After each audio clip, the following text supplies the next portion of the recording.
Build his computer first. 10, 9, 8, 7, 6, 5, 4, 3, 2, 1.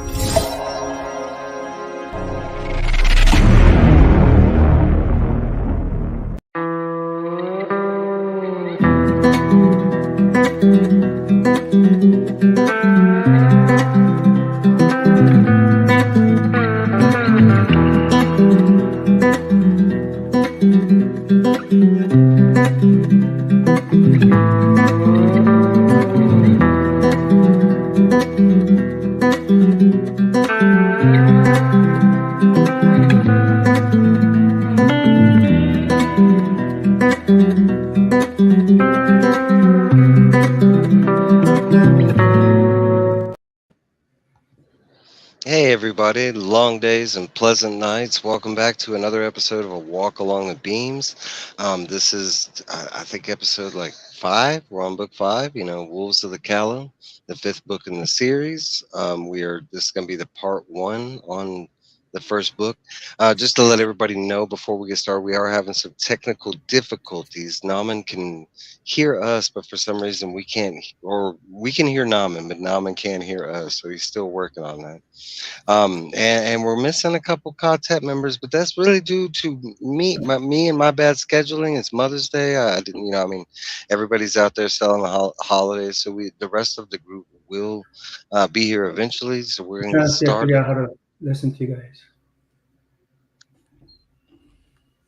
We're gonna get started and say hello to the chat real quick while Namman is figuring out this AI technology over here. We got Las Cruces definitely in the chat first. What's up, Las Cruces? I'm glad you're here from New Mexico. We got Tina. I really appreciate Tina. Tina, been here every episode, supporting, chiming in. Oh, Joe. We got Mr. Cheney, and I got to read this comment. It says, "Hey, everybody, I left Dane's Saturday night Pop Century break to come hang out in this book club, man. Thank you so much, Cheney. Wow. I really appreciate it. Me and Trev are really happy that you stopped by and were dropping comments last time. I hope I'm featuring, we got Kenneth Bird. What's up, Kenneth Bird? Hey, Kenneth. Hope you're having a great night. Anachronic Comics. What's up, Joe? Hey, Joe. He's back in New York now. Yeah, back in New York. And I prefer Joe in New York. It's so are these guys. The tower. You can hear us, right? Can so you hear are these guys. Yeah, I can hear you guys now. Excellent. Technical difficulties have moved on. We got Steve saying hi there. What's up, Steve? How you doing? Hi. So how you doing, Nam? Now that you can hear us, how you doing, Nam? Glad to have you with us. Yeah, I can't stay too long because I have a show, I think right after yours. But okay. Yeah, you're doing something amazing. If people don't know, please check out the link below. I have everybody listed. Everybody's description is below if y'all are not subbed up to them. But Taka, E-Man, K-pop, Namman. Who else is that? Everybody? Jeff from Jeff. Philtastic Comics and yeah, they're doing the yeah. appreciation month. Yeah, Asian American Heritage Month. Asian American Pacific Islander Heritage Month. It's long. Jeez, got holidays for everything. It's awesome. Yeah, it's really cool. We get a full month, but there's a lot of people they include Hawaiian American and all that. They even changed it this year to include Hawaiian American, but oh, cool. I just don't have the energy to say it all of it. I'm sorry, Hawaiians. Right, it's getting longer now. All right, so a little background before we get started. Wolves of the Calla was copywritten in 2003, published, and our last book that we touched based on was 96, 97 was when he did the last one. So in between, he did Bag of Bones in 98. Storm of the Century was technically a screenplay / like novel, I don't know how, but it was made for TV. But in 99, one of my personal favorites, Girl Who Loved Tom Gordon in 99. Hearts of Atlantis, something that directly connects to The Dark Tower in 99. On memoir, on writing, one of his best books ever in 2000. Dreamcatcher in 2001, Black House in 2001 with Peter Straub, another book that heavily ties to the Dark Tower. Everything Eventual, which is a collection of short stories, but it also features a specific Dark Tower story in it, The Little Sisters of Allura. We got From a Buick 8, which is 2002, which kind of loosely, ties to the Dark Tower. That's a good book. Yeah, it is. And then we got this book. So, I mean, we got a lot more Dark Tower-ish content. Christine is not part of the. There's no connection in Christine.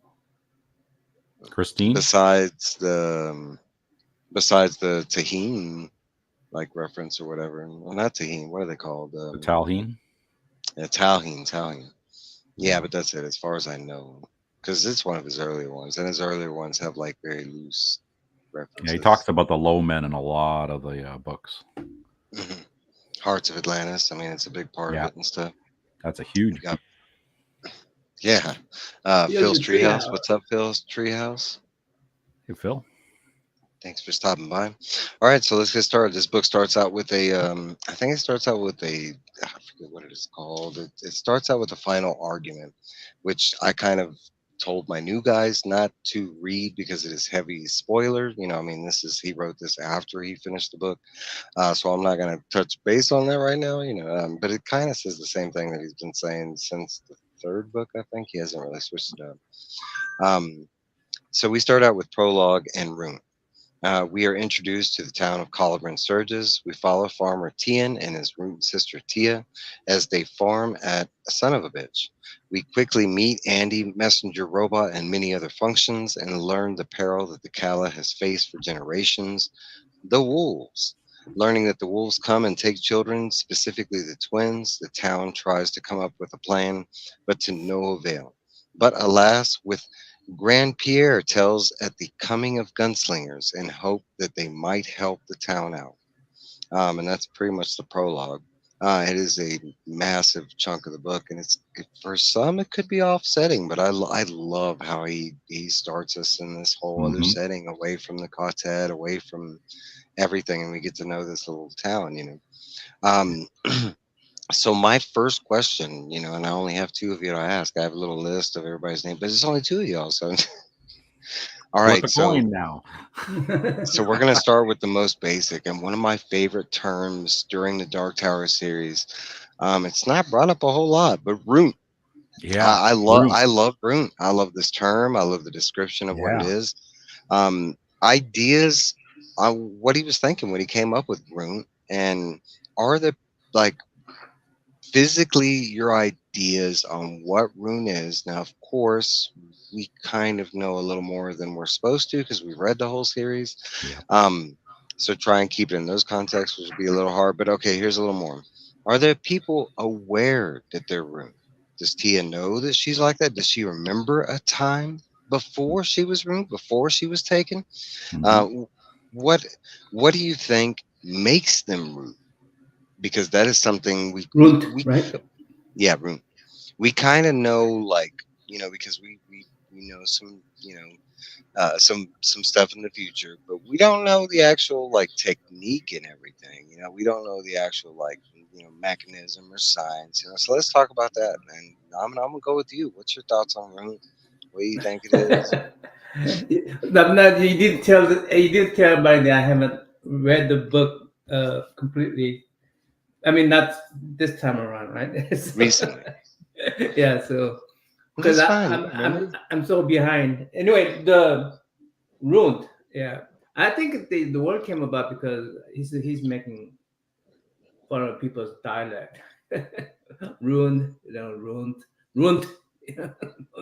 I always try to think about where he came up with it, and the closest thing without cheating and going to the internet, and looking if it actually has maybe he took it from somewhere. I always thought of grunt. Grunt? Yeah, because when you think of a grunt labor, it kind of defines grunt.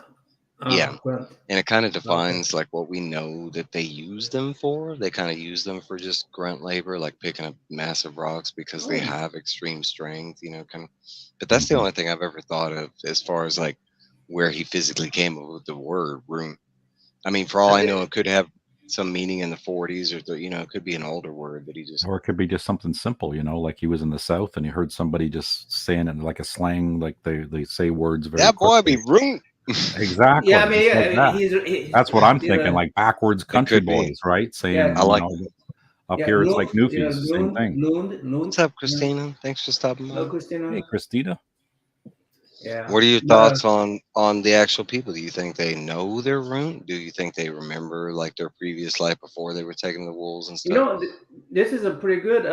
Since I haven't read in a long time, that I don't remember if they the root, at least loon ones. I don't remember if they know they're loon. There's a mention in the book that they do know that they're messed up. Yeah, there is. There's a mention.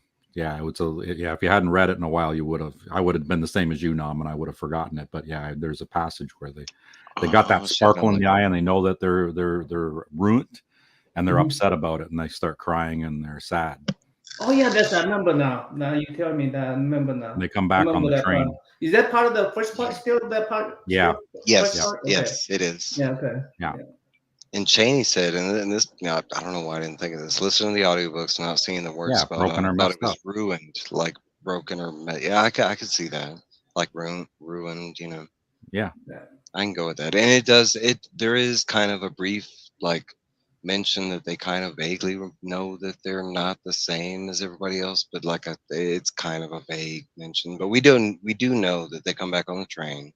We do know that they're that the state that they come back in, because they do come back with food, but because they're so low intelligence, it's not like they it probably looks like a massive food fight inside that train. Because it's just a bunch of kids like on a flat car. They're not even in a train. They're on a flat car. Yeah, right? they're just in a boxcar. Yeah, sunburnt and all messed up because they're exposed to the elements. Yeah, it's got to be horrible. Like, not only are your kids taken, right, and then they come back in this state, but then in their like mental state, but then they come back the way they do on the train, and they're sunburnt and dehydrated, and they said that none of them have died, but it gets to the point where it's like right there kind of thing. Yeah, and they almost might as well be a mercy because of what happens after the fact, because of this process that ruins them, transforms them into these giant hulks, and their bones stretch and they start crying and screaming. Remember they talked about almost wanting to murder that one kid because it just went on and on for days, and the kid was just screaming. Yeah, weeks. It didn't stop. Yeah, weeks, and it just never stopped. Yeah, and it's because they basically have this one track mind, and that's all. Like, I mean, for that one kid, it was just pain, and it just stayed that way constant. Okay, so here's something else I do remember, that they only live into their 30s. They're these they're not, they might be little kids when they go over there. That's something that needs to be impressed upon. When they come back, they are giants. They're bigger. Well, they're not giants until that happens afterwards. Remember? Yeah, they come back the same, but they're messed up and mentally, and then the transformation takes place later after they're home. Yeah. They hit a certain age, and all of a sudden they grow to this giant proportions, and the parents got to deal with that. So what are your thoughts on them only living so long? Because it's not mentioned how long everybody lives in Caliber and Sturgis. We have seen Rhea, and Rhea was super old. Time is weird. Okay, so like, they do give us context around these people and make it into their 30s, and that's like a low probability kind of thing. Most don't make it there. What are your thoughts on that? Do you think it's due to like just their physical size? Do you think it's the work that they're being put to do? I think it's that ruined process. It's done something to them to accelerate not only their size, but then their lifespan too. That's what it seems to, the whole process. And we've learned this through the whole series, that there's magic and science put together, and this positronic company has managed to figure out how to do this. So who knows what's happened in the process, because we haven't gotten to that part where they've talked about how this process works. We just see the end result, so we can only, we hear talk where they're taken, the name of where they're taken, by who they're taken, but that's kind of as far as we get in this book. So I do Mhm. have something I could ask, people that have read the book before. So we have a massive villa. I don't even want to call it a town because compared to the towns that we've been to, this is more like a city. I wouldn't say it's Lud, but it's broken into like ranching sections, farming sections. Like Mhm. I want to say it's more like a villa. It's its own little like. Okay, so we have this massive villa, and you know the Everybody majority has of big land though. Everybody has a pretty good sized land though. Yeah, everybody has big yeah, land. massive. It's like Even the Texas. poor, Yeah. yeah, Yeah. even the Hmm? poor ones, because Yeah. even son of a bitch is described, and that's a plot of land that this guy Yeah, has. So I mean the opening on that prologue scene is like you go what you got this Son of a you bitch. What are got you talking about? son of a bitch. the way they Yes, describe his farm, like I don't know, why would you even? I mean, like I don't even know I don't even think they describe what he farms in the farm. It's just him going out there like moving rocks and like he does farm, but I don't think they ever say what I he's mean talk physically. Yeah, about these they talk bees about it. come and sting you like with the freaking nail-sized bees He and was talking wasp or about the whatever you call mutant that. wasps. Yeah, Yeah, he farms rice like everybody else, but he wants this is it particular right? spice, and this spice will That's grow, and that's he will get rich from the spice, right? But that's Yeah, they all talked about spice. that cycling. briefly. There was a little talk about that. But it starts with So these.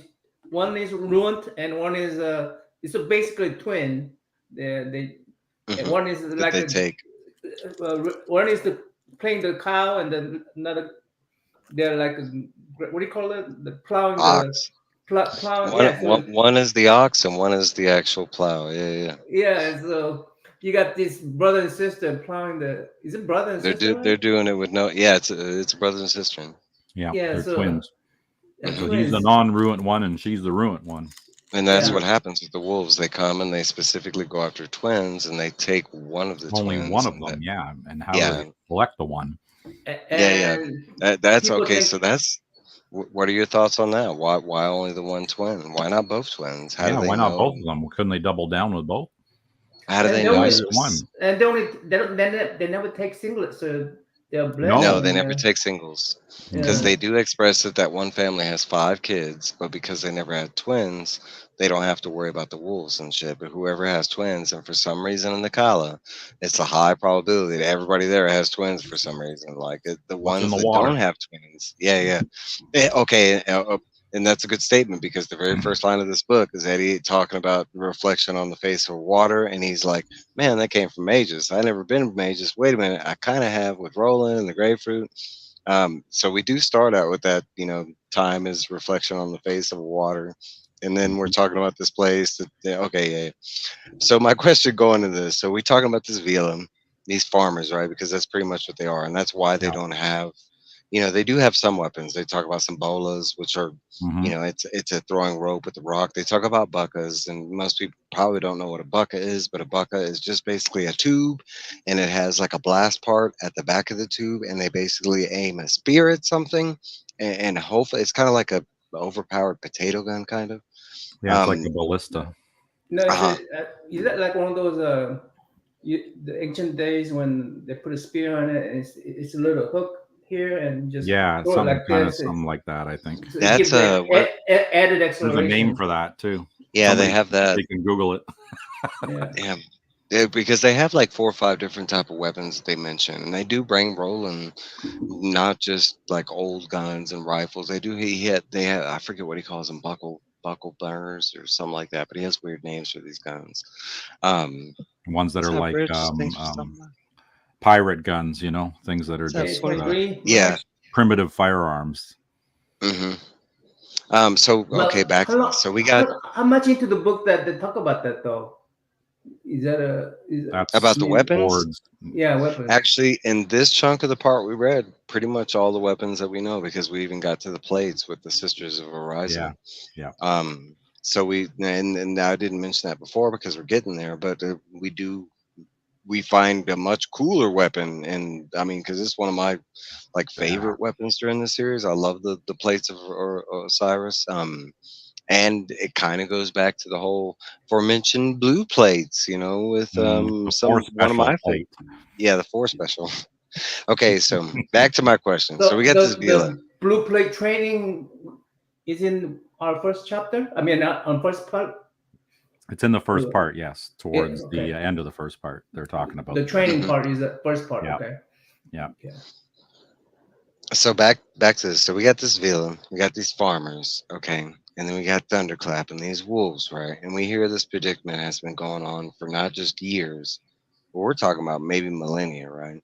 Okay, since maybe this place has been started, About this has 6 been happening. generations. About 6 generations. That we know of. That's Yeah. that's as far as they can remember. But but there's a mention that Andy has been in this town for more than a millennia. That's why I said a millennia. Okay, so it millennia is entails 1,000 years. Yes. 1,000.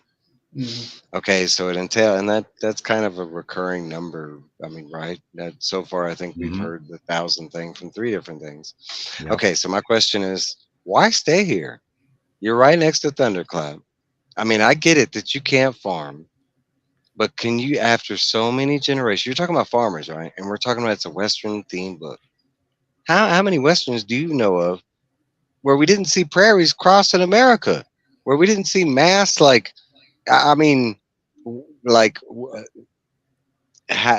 could you really believe that these people would just sit there and let their kids be stolen? Like I find that the hardest thing in this whole thing, especially with the Western motif, like that these people would just be like, well, they're not taking single kids, you know, they're only taking like we can cut our losses here, you know.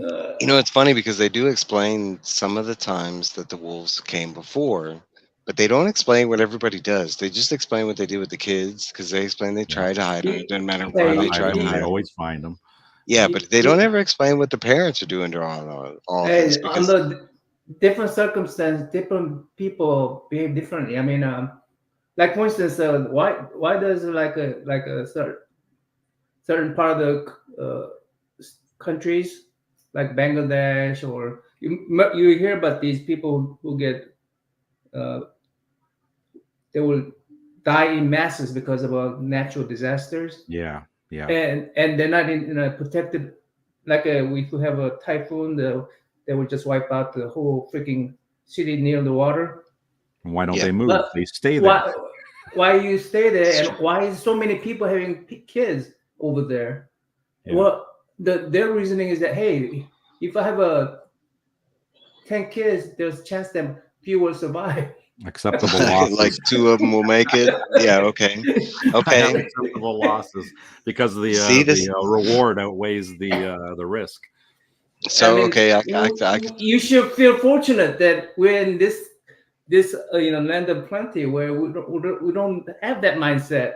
You are right, because I wasn't thinking about it. Just think about California, and we all know one day that sucker's going in that's the going to water. just break right off. I mean, you got scientists and geologists, and everybody's talking about, you know. I mean, so like eventually it's going to happen, but people still stay there. Every year, there's forests that burn like what 40% of California. People still stay there. Like, yeah, I guess so. Okay, yeah. There's your bottom line. We're stupid. Stephen King was smart. You see that? We'll be okay. We'll ride it out. All right. Maybe because the areas around are like all nuclear blasted and stuff, and you know that's the most fertile lands, and they only I thought about that. I thought about that, and right next to them, they had a couple nice towns, because they mentioned a town the traders come from, but that's in another direction that our continent didn't come from. And the direction they came from, they just came from like Kansas and another. I mean, of course, Blaine kind of came through and messed all that up.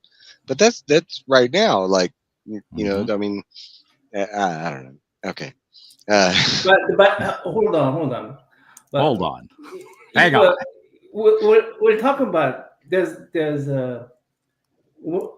not only they do have land. They do have land. You got to remember. No, we're also in a pretty messed up time zone. I mean, you know, are they though? Are they though? I mean, are they? Because everywhere else that we've come across, and this is something I was going to bring up, but in Calibran Sturgis, are they though?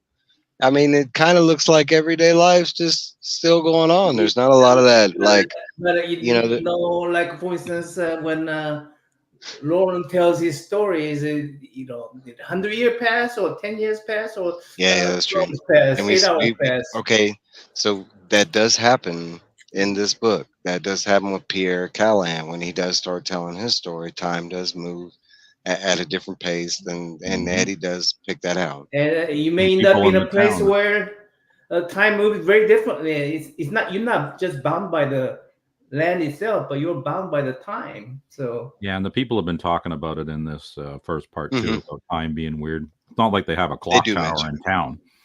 No, So but they do mention it. But there they are like, feel it. I want to say compared to all the places we've been to, even including Mages, this is kind of one of the more regular places that we've been to. We don't, Hmm. there's not like a lot of muty things. They still have like Yeah, everything forms seems of normal. buildings and Hmm. heck yeah, Trev's, Trev, come on, buddy. Trev's not here. Not at the He's backstage. coming. No. A lot of people are still making their In way from transit. Wednesday. hmm So I do have another question for you guys, and I might go back once we get some more people. I might go back to these questions just to ask them and see what they say. I like the new reader Hmm. response. All right, so a big one, and then this is one that's always plagued me, but North Central Postronics, right? And Lameric. Everybody always forgets about Lameric. Yeah. Lameric Industries are the only constant companies we've seen in 5 books. Why is that? And we know no, and we know why, but try to. This one's hard, guys, because this is specifically like spoiler.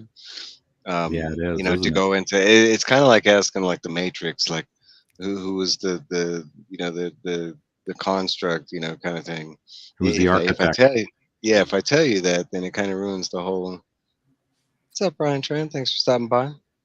Well, they won the franchise wars. It's simple. I They're kind all of, one. Disney won everything. They bought them see, all out. It's all I was Disney. kind of hoping we do like a Demolition Man style thing with the fast food wars, and that's what it Yeah. was, Taco Bell is because all restaurants now. so we get a mention of many things during the book, right? And we hear the I can most believe Taco Bell one instead of McDonald's. I mean, I know, right? Like I can. Not back then I couldn't because McDonald's was still good.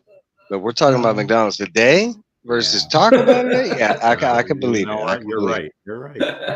I can You're believe onto it. something there, Evil. You're on to They something. were smart. They were smart. Unless McDonald's changed their ways, I don't know. They're gonna lose that war. No, but I still cannot believe that Sears is out of business. I still cannot believe Sears is out of business. I know. a My dad bunch, worked man. for We them for brought it up. 30 years. Yeah. Who remembers Lowe's theaters? I mean, like Yep. Midtown Lanes, and Midtown Lanes is specifically mentioned. I mean, that's a In big this part of book, this book, right? And bag Midtown that he Lanes grabbed. went out of business, I think, right around '99, something like that. I got somebody in the back. Look who beat me, Trev. Only Hey, that's stripes, Trev. Midtown Lanes. Trev made it. Drive like the wind. Yep. All right, now you got to ask that Context. question again. I am. So we kind of went over the prologue. That's where we're at right now. We're talking about the chapter Rune and stuff, and we haven't moved past that. So my question is, what are your ideas on Rune? Specifically, like we kind of know this, are the people aware that they're Rune? Is it like a conscious thing? What do you think makes them Rune? Like, what are your ideas on what's going on once these kids are captured, taken back to Thunderclap? What are your ideas as a new reader? What do you think's going on? I'm asking you, Trent. We've already gone through this. I think with all this talk of vampires, I've come to the thinking that the Red King is a vampire, basically Dracula, and the ones that are rooted is a different kind of like a different kind of vampire in a way. They're used. They're almost like cattle in these towns, and they're harvested for blood or essence, spirit. It's a good question right there. What do you think they're harvesting? Like you said, in blood And spirit. I like where you're going with that, Trev. That's cool. That's good. I got to reset my computer. He's frozen. All right. Stand clear of the doors, please. All right. Well, while he's doing that, we will move on to the next part. This is a big one because the book is broken into, I think, what is it, 2 parts? Yeah. And between the 2 parts, they do have individual chapters. I'm not going to go into the first one in the individual chapters, but part 1 is called Toe Dash. We learn a new term, which is a big one. We catch back up with our quartet, heading back on the path of the beam, leaving Kansas. We learn a new phrase, everything's all 19. Jake finds muffin balls, a food that has similar effects to peyote and shrooms. The group goes toe dash and are separated. We spend time with Eddie and Jake and relive the day Jake got the books. We are truly introduced to Mia, Susanna's 4th personality.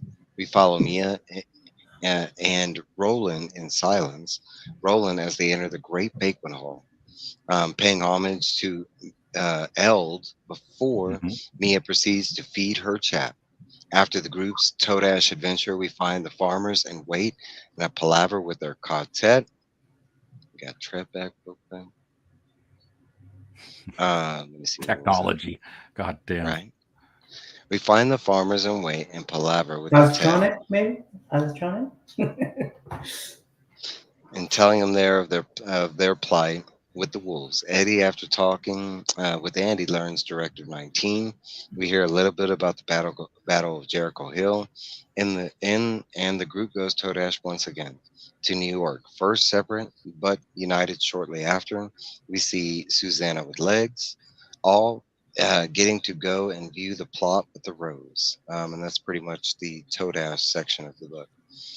So my first question for this one is the major theme within fiction, be wary of technology, right?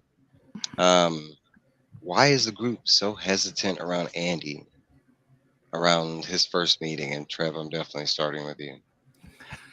I wanted to go back to first thing about positronics. Mhm. What's the first? What's it Okay, called? so that was a question I did ask. North Central Positronics and Lameric Industries are the only constant company names that we have seen within 5 books. Why is that? I think that's kind of Stephen King's way of showing the downfalls of monopoly. We kind of around that, right? We were talking about Demolition Man and the Taco Bell, the fast food wars, right? Right. Downfall Monopoly. Okay. Disney wins. Everything's Disney. You get all the power. I should Disney wins or maybe stuff. Amazon wins. I don't know. Yeah. You have any other thoughts you want to add on that? No. What was the question you asked? All right. So major theme within fiction, being wary of technology. Why is the group so hesitant around Andy? He's just very sketchy. Just in his mannerisms, in the fact that he won't tell him things, that he won't do certain things. The fact that he's kind of just out of place at all times, right? Mm-hmm. And we kind of mentioned that before, but the first time that the group meets Andy, they meet him as a group, and eventually the group kind of separates, and Eddie goes off on his own. Susanna's close by, and Eddie actually literally sneaks up behind a gunslinger and finds it weird when he has to it's not worded that way, but when he has to, because Eddie specifically questions him how he was able to sneak up on him, and he goes around the question at first before answering him. But isn't it ironic that Eddie being the one to destroy the super AI Blaine, and this thing going to Eddie out of the whole quartet first, because they met him as a group, but Eddie was the first one that he singled out. Thoughts on that? Mm-hmm. Poor guy's Trev? trying to take a crap in the woods.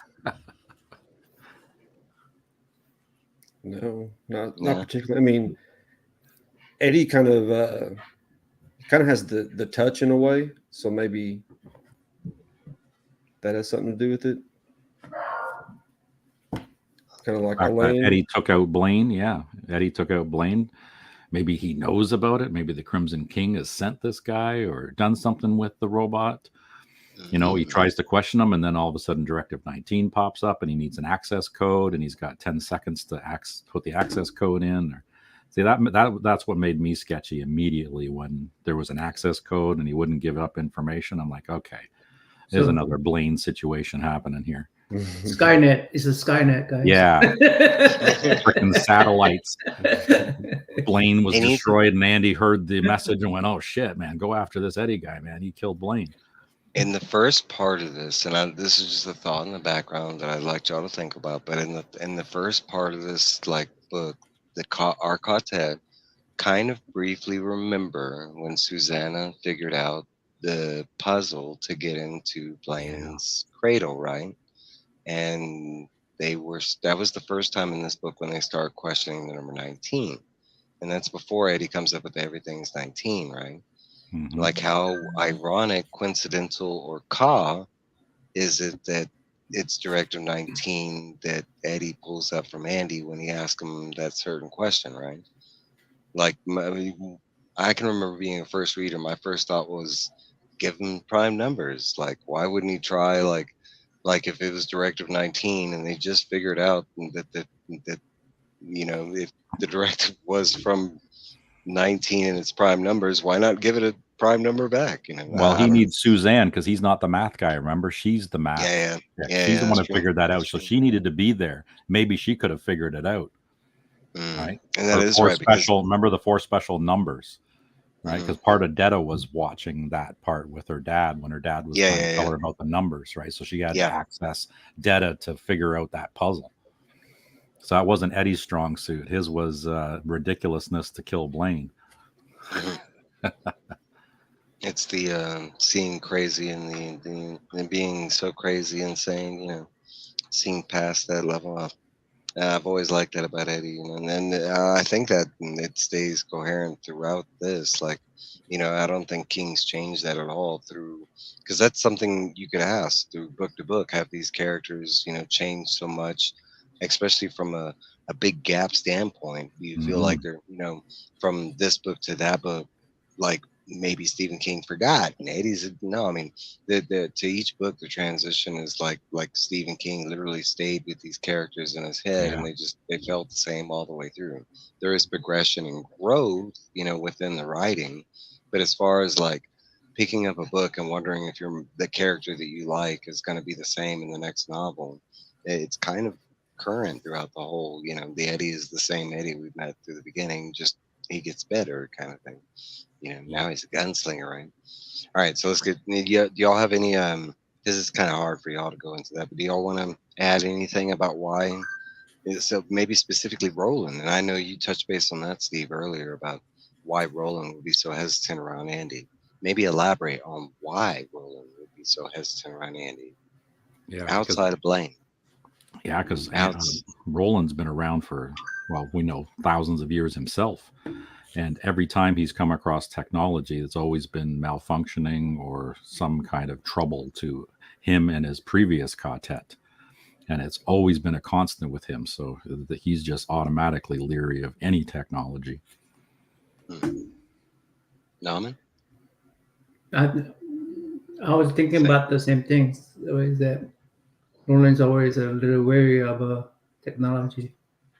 I always thought it, and this is a side joke, guys, but I always thought it was like that old man, like he didn't want to be near technology. Computers, phones. No, newfangled crap. I like my old stuff. Yeah, I mean, that's the way I took it. He's set in his ways. He's got his guns. He knows they go bang, bang, bang, bang. But computers. Also, this gunslinger is more of a paladin than he's more of a magical guy than a technology guy. So. That's right, and we do know in the book that technology and magic that they tried to mix them, and then they don't mix that well. Yeah, and from what we've seen in these 5 books so far, I mean, Gilead, their training was very extensive, including physics, mathematics, and I mean, Roland's a smart guy. Like technology, I don't think would really challenge him too much. He just has no use for it because of all the you're right. within his world, right? I was joking because he doesn't have that. when he goes to New York, he doesn't have that concept about like the cabs and stuff. He like directly relates them to wagons and stuff like that. But like, yeah, I was just joking, But Remember the giant bear? Cheney says, yeah, yeah, bear. Yeah, there you go. Chardonnay. and Chardonnay is brought up in this. I always forget his real name. What was his real name? Is it Shamir? Is it me? Because Chardonnay is one of his names, but he actually has like a real name. I always forget. I think more that like was a spiritual name, though, isn't it? I was Isn't it a written spiritual on the metal plate on his body. Oh, okay. Is it They Chardonnay? read it. Yeah, it said that directly on there, and it said Guardian Yeah. of North Central Positronics. So his powers then that could also be it. Maybe Roland's, he's got the magical powers and they just needed zap technology. No, Pew pew. could be. All right. So question. All right. This will be a major theme returning to the number 19 in a lot of books. This theme started all the way back in the Gunslinger and specifically the 2003 revised edition. But all the way back in the first book, we had the mention of 19. Thoughts on the importance of the number? And Trev, it's kind of I have no clue. no clue on 19, because now we, for context, we've gotten that's the number that once read, it would open up the universe to you, but in doing so, it would make you go insane. It was also the I mentioned before, it was the answer to get into planes. We also hear that during this tale that there are 19 original fairy tales within literature, and that is a true statement. In our world today, that was the original number of like core fairy tales. And then we get Directive 19, and everything's 19 now with Eddie, right? What's up, chap? Thanks for stopping by. Hey, Chop. But no thoughts on 19? Just a kind of like a focal point in the number system, kind of like time is messed up, and the tower, you got to have, I guess, in mathematics, a kind of tower. Maybe it has to do with like the time is going weird, and the tower, controlling everything is just stuck on certain numbers, maybe because Maybe 19 like getting closer to the tower, like it'll show up more because it represents the tower. Well, like ironically, that's not the only number we got, because during some parts of this reading, that 19 started to mix with something else and became 99. Because at first they were calling themselves the Quartet of the 19. And at one point, I think it's Jake that blurts it out. It might be Eddie. I think it was Jake, yeah. Yeah, Jake Roland had whispered in his ear. Roland tells him. Yeah. And I forgot complete about that guy. So no, that's fine. And it does. It goes back and forth with the 19 and 99. But there's a reason that, and I forgot to mention that, because something happened in real life in the year 1999, and that's when Stephen King was almost killed. What got his butt moving on finally finishing the story, but that happened specifically in the year 99. He was hit by an 85 Dodge Caravan.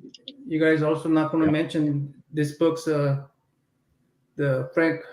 This book is dedicated to Frank Mueller. Yes, and that is another good point. During this time, the person who read the 4 original audiobooks was Frank Mueller, and in between the span, I don't remember. I think it was 2001.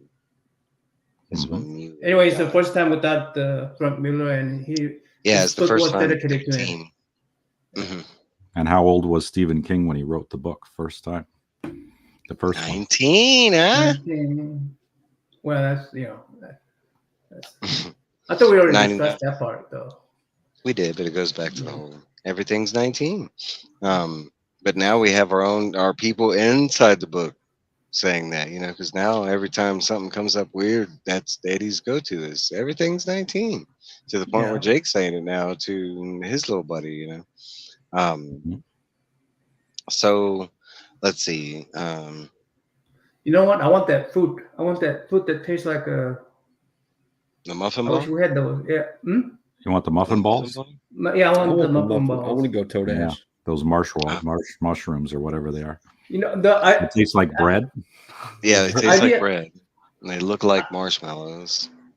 idea of seeing each other in dreams. I mean, I know other books cover this kind of stuff, but Yeah, they're tripping balls. it's a pretty cool idea if I could just say, hey, let's Ayahuasca. instead of go to StreamYard, let's connect through our Kodash. Yeah, another one of those magical things, eh? So we can speak on that, right? So Toadash, right? What are your thoughts on Toadash? Like, would it be safe to travel all the time from Toadash? I mean, we do hear some things, right? Because Roland mentions that Banning, his tutor, had mentioned that there was the concept of Toadash. There's mention from the Manny and the old people that the Manny to the Manny, this is like, the people that can Toadash, it's like the highest level of Manningism that they can do is when they're able to travel Toadash. So it's seen as this like holy ability that they gain, once they're so far in their, that because it's not fully explained the terms of their religion or whatever, but we also found out the old ones use Toadash to travel as well, and we are aware that Toadash, it basically grants you the ability to move from one world to the other, and not only that, but you're kind of there but not there kind of thing. What's your thoughts? It's astral projection. Yeah. Is Yeah. it though? Because we are told that you could still get hurt, you could still die there. You can still do that in astral projection too. Yeah, that's true. That other people feel you over there, though. Other people actually feel you. Yeah, the dead can see you. Yeah. What about that? Astral projection? Other people, the normal people, can't see you, but the dead can. I love Richard Bachman. Richard Bachman's good.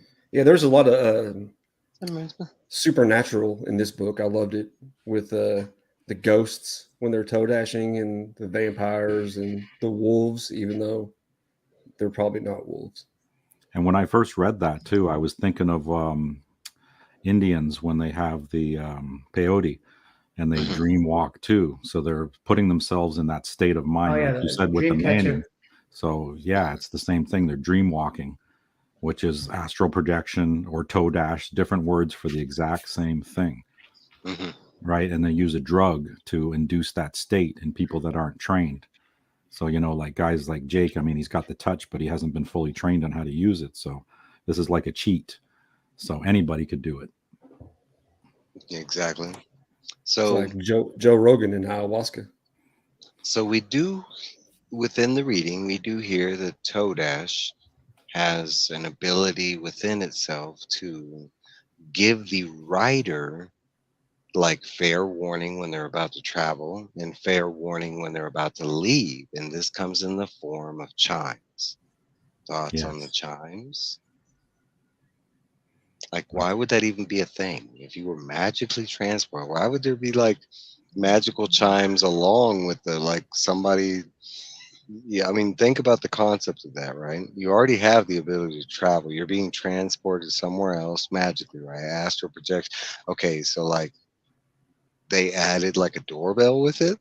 Yeah, the doors are closing, so it's like do. Stand out of the doors. Stand clear of the doors, please. Doors are now closing. Scarborough, stop, Scarborough.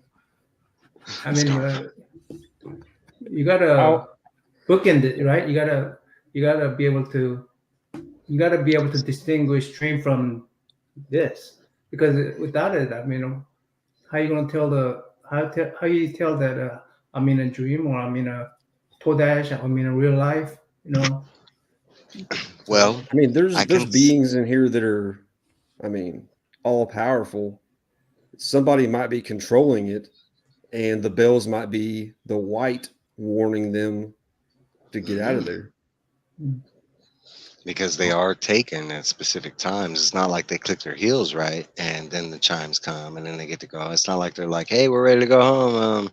You get a warning, the chimes come and they're taken, and it's at specific points. And we've been to these points, right? Because, okay, so that's something we need to talk about. We go Toadash 2 different points, right? Because like who's we do go Toadash New York, but we do go Toadash to a place that we know, but it's just right now it's called, the Great Banquet Hall. We'll just leave it at that one. We know it's a castle. It is a castle. I don't remember if the castle is mentioned yet.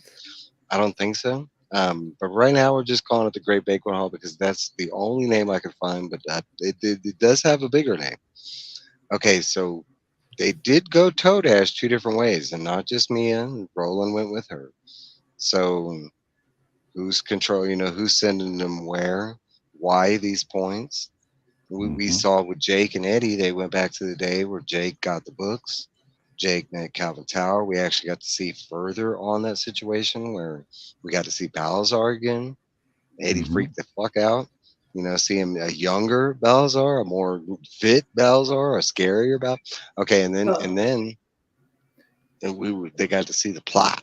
They got to see the rose, right? And that's take.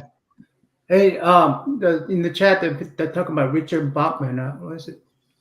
So yeah, do you among these connections that we have, Dark Towers, the Richard Bachman book is like was it 4 season? Was it? What was a 4 season?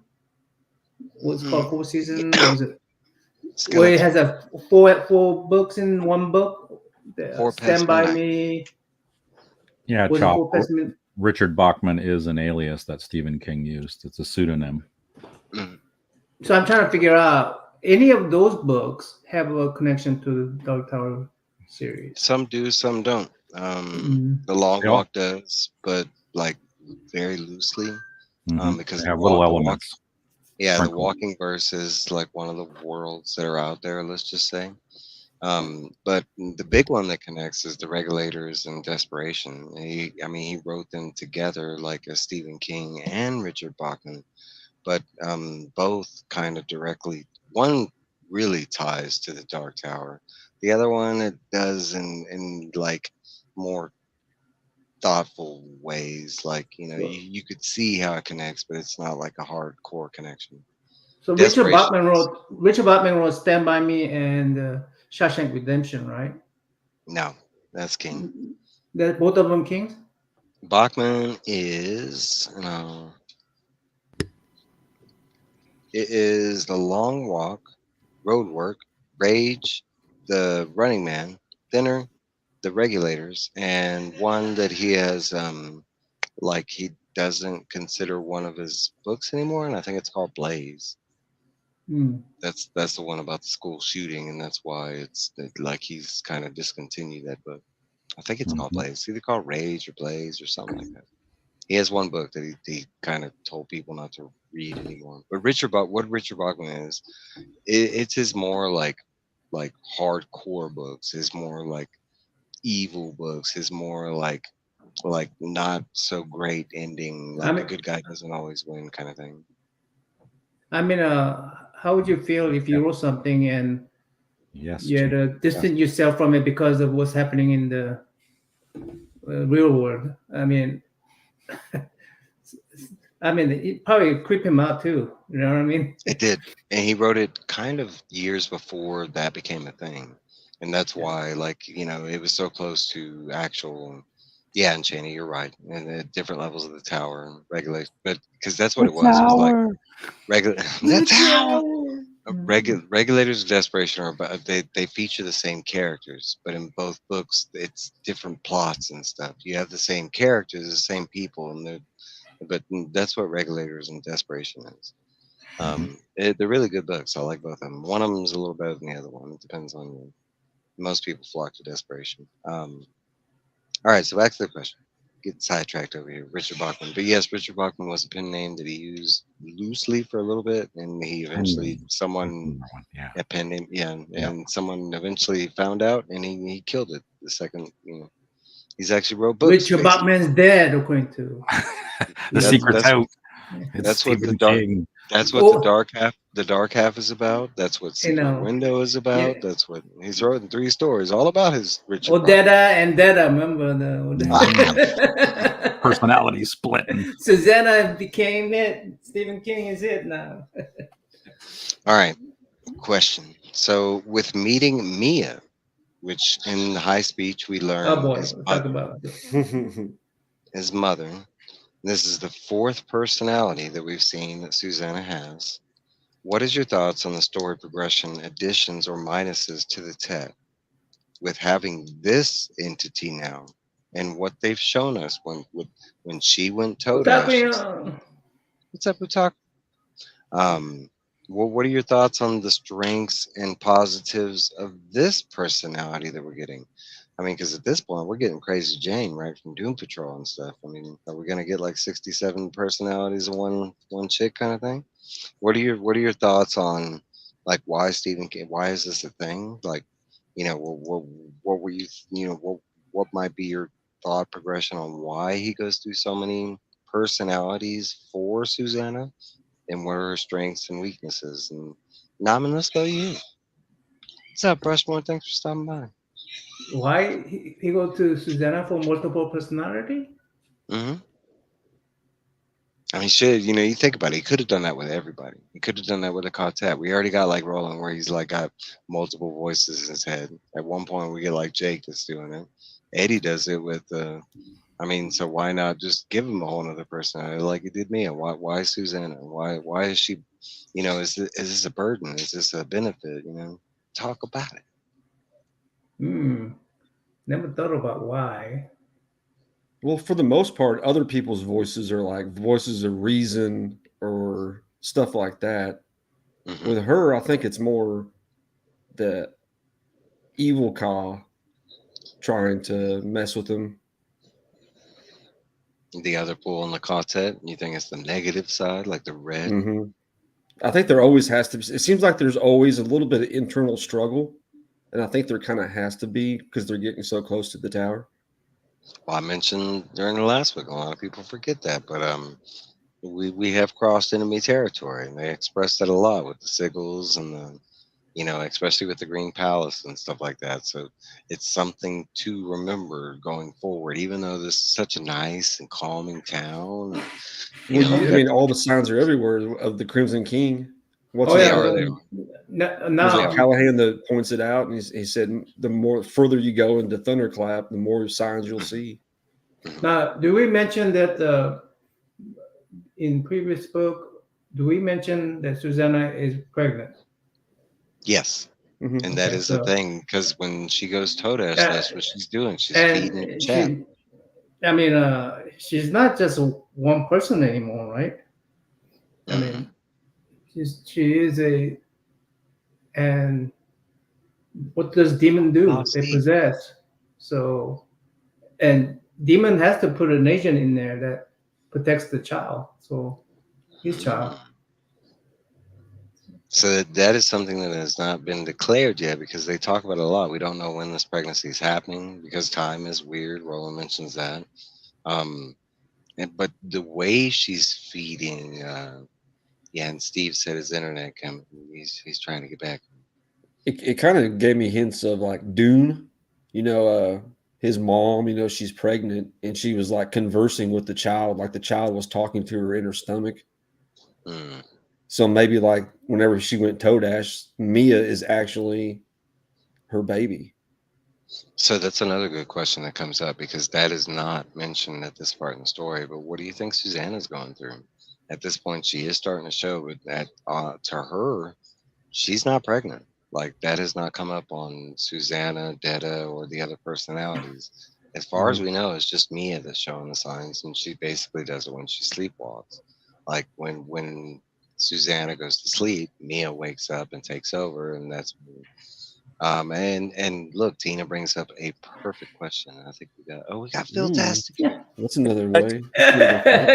What's up, Phil? Excuse me. I'm actually driving home from dropping my mom off. So if you guys are lucky, as a bonus, you might get some of that patented Jersey Road Rage. But we'll see. Hey. Hey. We're glad to have you. Just drive safe. Okay, just drive safe. Okay. Yeah. And Tina does bring up a good question. Is she pregnant with twins? That currently we don't know. I mean, that is a great question to have at this point, because we are in a place that is like fertility big on twins, right? Ooh, Like that like one of them's the demons and one of them's Eddie's. Dude, that would be wicked. Actually, that would be wicked.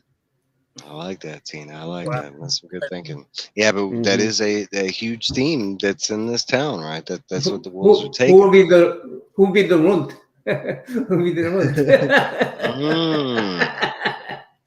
Child of the demon or child? I'm going with Eddie. He's gonna come out. Eddie's good to go, but I don't know about his kids. No, I'm playing. Phil, how you doing? I'm glad to have you, Phil. I'm gonna go back and ask you a question. Real Hey quick. Phil, because you're here, I'm gonna leave. Ah, No, I gotta prepare for my next show. It's happening in about an hour, but yeah, you're good now. I gotta go and prepare for that. I'm So, glad to have you for the little time that we have, and it means the world to me. You know what I'm saying? I mean, yeah, your experience, your knowledge. I got my little icon there, and I'm going. I gotta be a little more responsible for this cut that. So I had to cut stuff. I don't want to discontinue this cut that. So, Yeah, but we appreciate you, Namman, and super good luck in what you are doing. I mean, you are doing big things. Yeah, today we're just gonna represent one of the collectors, Asian collector.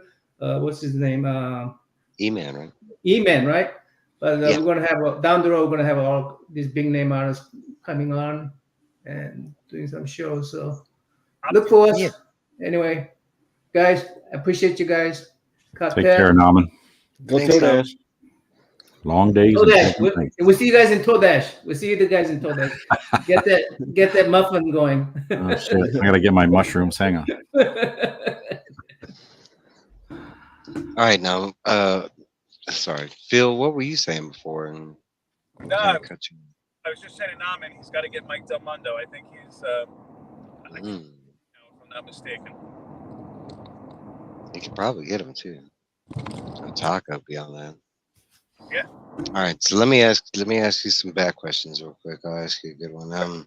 North Central Postronics and Limerick Industries are the only constant company names around. Why is that, Phil? 5 books. I think because, as we've said in prior chapters, they are trying to do something with the beam. Are they trying to preserve it? Are they trying to maybe push the red side a little bit more? That we're not 100% sure quite yet. Okay. I like all that. I like the preserve part because that's important too. I mean, why would a company still be going at that point? All right, so let me see.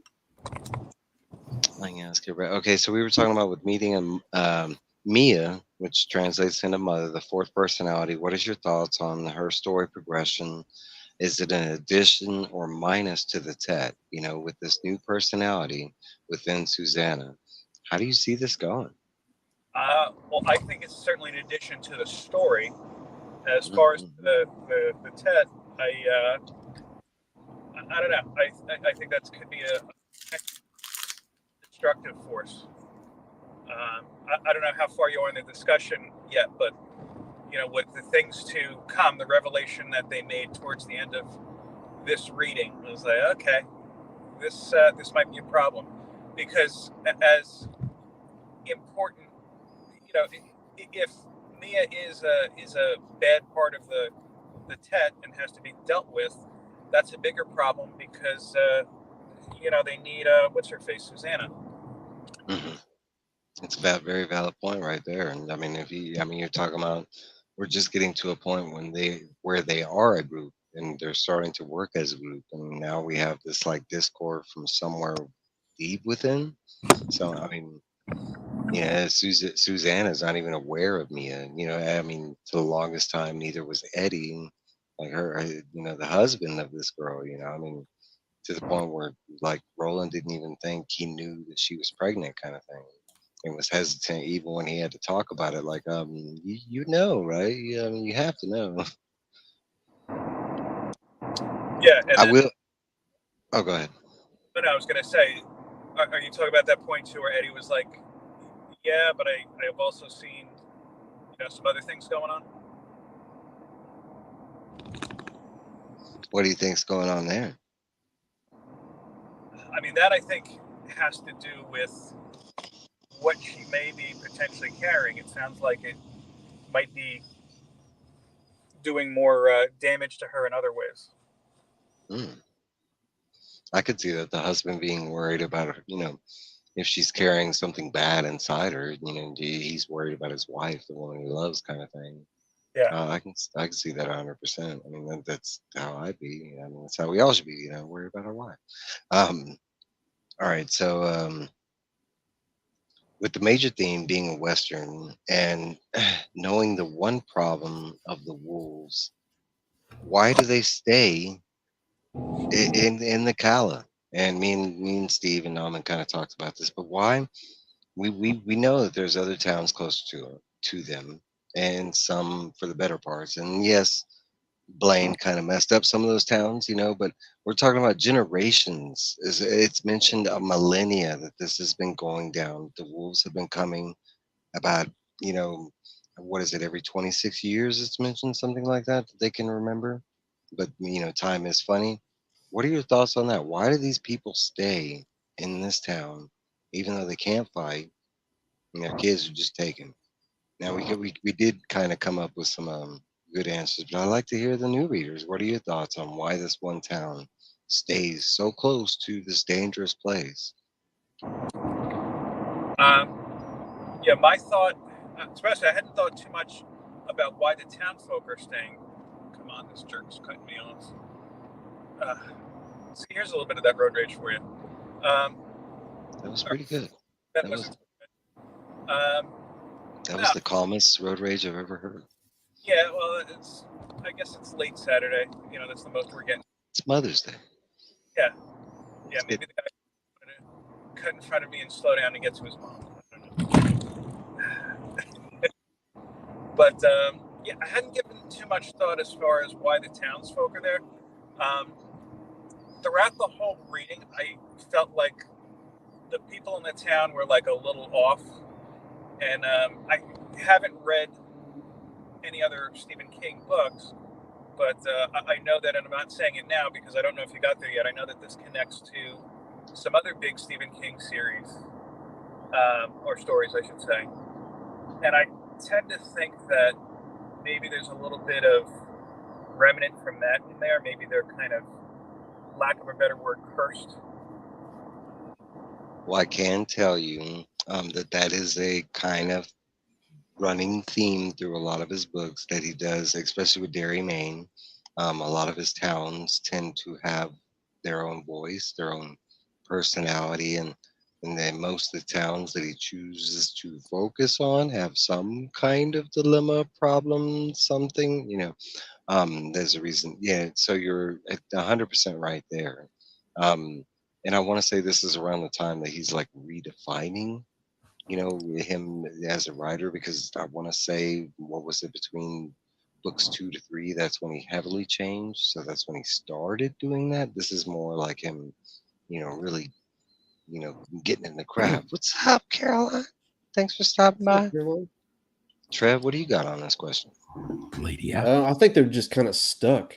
They kind of moved there to get away from dying midworld, and they won't venture any further because that land beyond is where the wolves come from, and it's evil. Yeah, Thunderclap. So, Thunderclap is not a good place. The divorce. And they've been there so many generations that like they're being held there by like superstition, almost by stories. And if you leave here, they're going to hunt you down anyway because so and so went and they hunted them down. And that's right. They did say that yeah, too. They did. That's they right.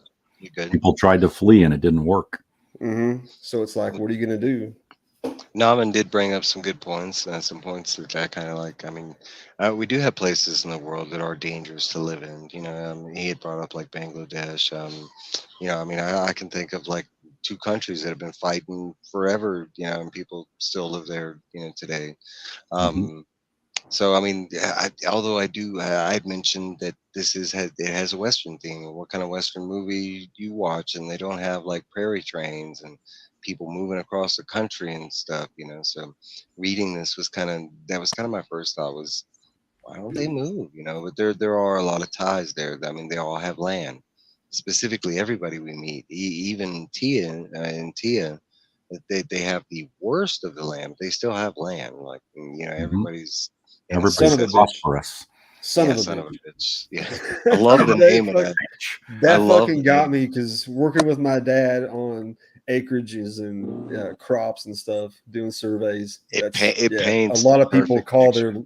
their land different Yeah, things. and when Yeah. when you hear that, and he's like, "Yeah, that's the name of my land, son of a bitch," and then he goes into describing it, and you're like, "Fuck yeah, that's a perfect name." Like, it's some horrible shit. It's so bad you can't even have animals on the land because they break their legs and stuff. Oh, it's horrible. But that just kind of shows you the stubbornness there, because his whole family has tried to work that damn thing and they're stubborn and they Yeah, just keep at it. So that kind of yeah, answers your question about why they stay in the bloody town. I mean, if this guy tries to work this unworkable land over and over and he has these aspirations of getting rich with this spice and everything, that seems to override the danger. Mm-hmm. Yeah, all I mean, right. So, oh, go one ahead. too, because you said, where they are. Yeah, it's a hard area, but Blaine has kind of gone through and messed up maybe a lot of the surrounding areas. Maybe it's that land is, such a premium that they're like, hey, it's not perfect, but this is what we've got, and it's worth more than nothing. Mm-hmm. Yeah. I would like to bring up, and I don't know, how many people like catch this, but this book is heavily, heavily Lords of the Rings, and I like to bring this up because my friend Lady F is here, and she's a huge Lord of the Rings fan. Yeah, Mhm. but Caliber and Sturgis, relations to another place that shows up in Return of the King. And then we got the whole Thunderclap, that being Mordor. specifically kind of like Mordor. Yeah. So I'm just going to lay those out there. But there's a lot of, in this book specifically, we have movie references, literary references. Not only that, but he's going hard into the King verse in this book, baby. But we're getting there. We're getting there. Because we have, at this point, we have met a character that most King readers, constant readers, are very familiar with, and that is Gran-Pere Callahan. Man. He is specifically from the tale Jerusalem's Lot, better known as Salem's Lot. But I he think I is a heard him major before. character within that story, and this is the first time that this character literally is in another book Crossed over. and had an ending in that book that was kind of vague, and we actually find out what happened to him in this book. Yes, we do. I love that. This is the first time because we had direct connections in the last book specifically. He had tied the stand, for not so constant, the long walk. There was a couple of the references that he did. This one, we get a whole character from another book. This isn't like a if and no. He specifically mentions Jerusalem's Lot in his tale with Mr. Barlow, the type 1 vampire, which I love that we get these types on Yeah, vampires. that's cool. His take on that. Yeah, I love that. Okay, so a question for y'all gentlemen here on this night, but major theme. Wait, wrong one. Besides the wolves, and of course the Crimson King, what other bad or evil elements are at play in this book? I'm gonna go with you, Steve. Let's go with the Well, constant reader. we got Mia. Mia is definitely something. On That's the bad or first evil time side. she's on the evil side. Yeah, the first time I read her and found out about her personality, something didn't chime with me. She's not a Detta. She's not part of her. This is something added to her. I felt I, that in my bones immediately, that she is not just another manifest um, One of mine personality too, of Chip. hers. One of mine too. I will tell you that this is one of my favorite parts in the whole Dark Tower series is Hmm. when we're with Mia and she goes Toadash and she goes to Yeah, the great, especially when you learn where she really is. That's one of the coolest things. Okay, so like no, but this is Stephen King at his best and what he does best. If y'all didn't notice, there's a lot of horror in that scene. Like, and you're about to big see time. when we go back with Mia. I mean, we're talking about this. You're talking about one of the simplest scenes, right? She's just going through a great hall and she's eating. But what But is she eating? what is she eating? And Like, we get to see both halves. So what she thinks she's eating and what she is eating. She's grabbing shit from the damn bayou that she's in, and she's eating anything she can get a hold of. Stuff that's physically trying to eat her back.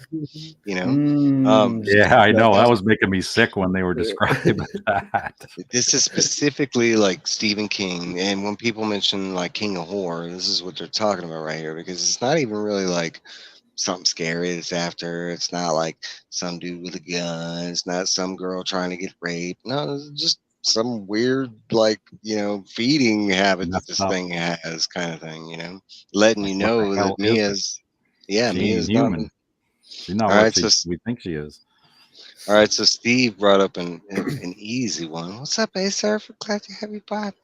How about Um, Andy? Has another oh, one. that, Okay, I'll go, let the go. other ones talk because I can just keep going on. Yeah, Trev, Philtastic. What are some other bad or evil elements that have popped up in the story so far?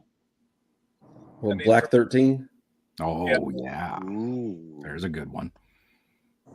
Got another piece of Merlin's grapefruit, and it just happens to be the worst part of Merlin's grapefruit, incidentally, where this is happening, where it's taking our quartet, and coincidentally, or can we say baby?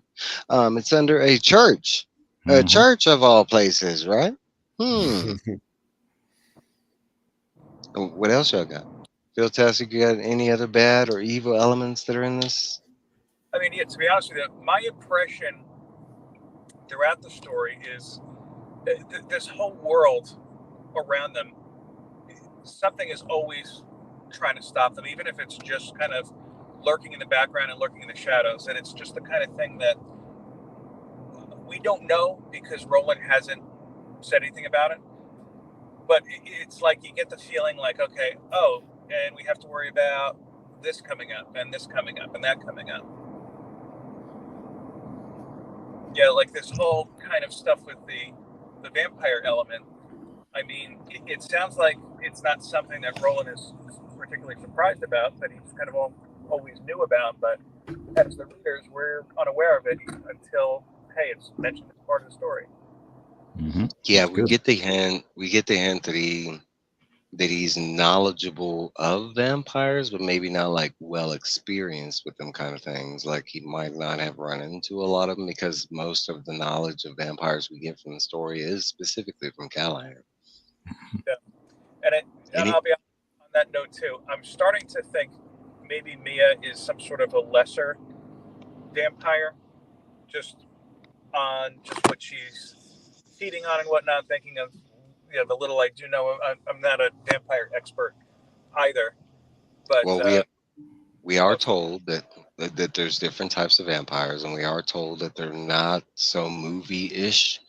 That these vampires, they are able to eat food, they are able to blend in. There's the different levels depending on what they because the type 3, they're just kind of like brain dead zombies kind of thing. yeah, They look like human, but they can't function as a human. They can't talk, they can't.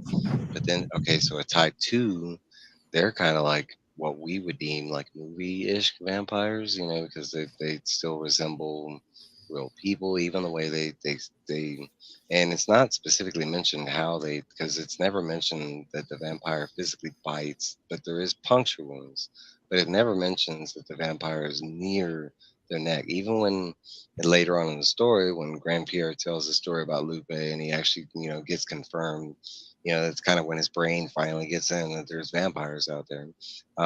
It's expressed that the vampire's face is facing that way, and Pierre's just, he's like this, and Pierre's kind of just, I'm not Pierre. Lupe is kind of, slumped over as this thing's feeding, but from looking, there's no feeding, so we don't physically see, like, it's not like your movie is like like they bite or whatever. It's a different version.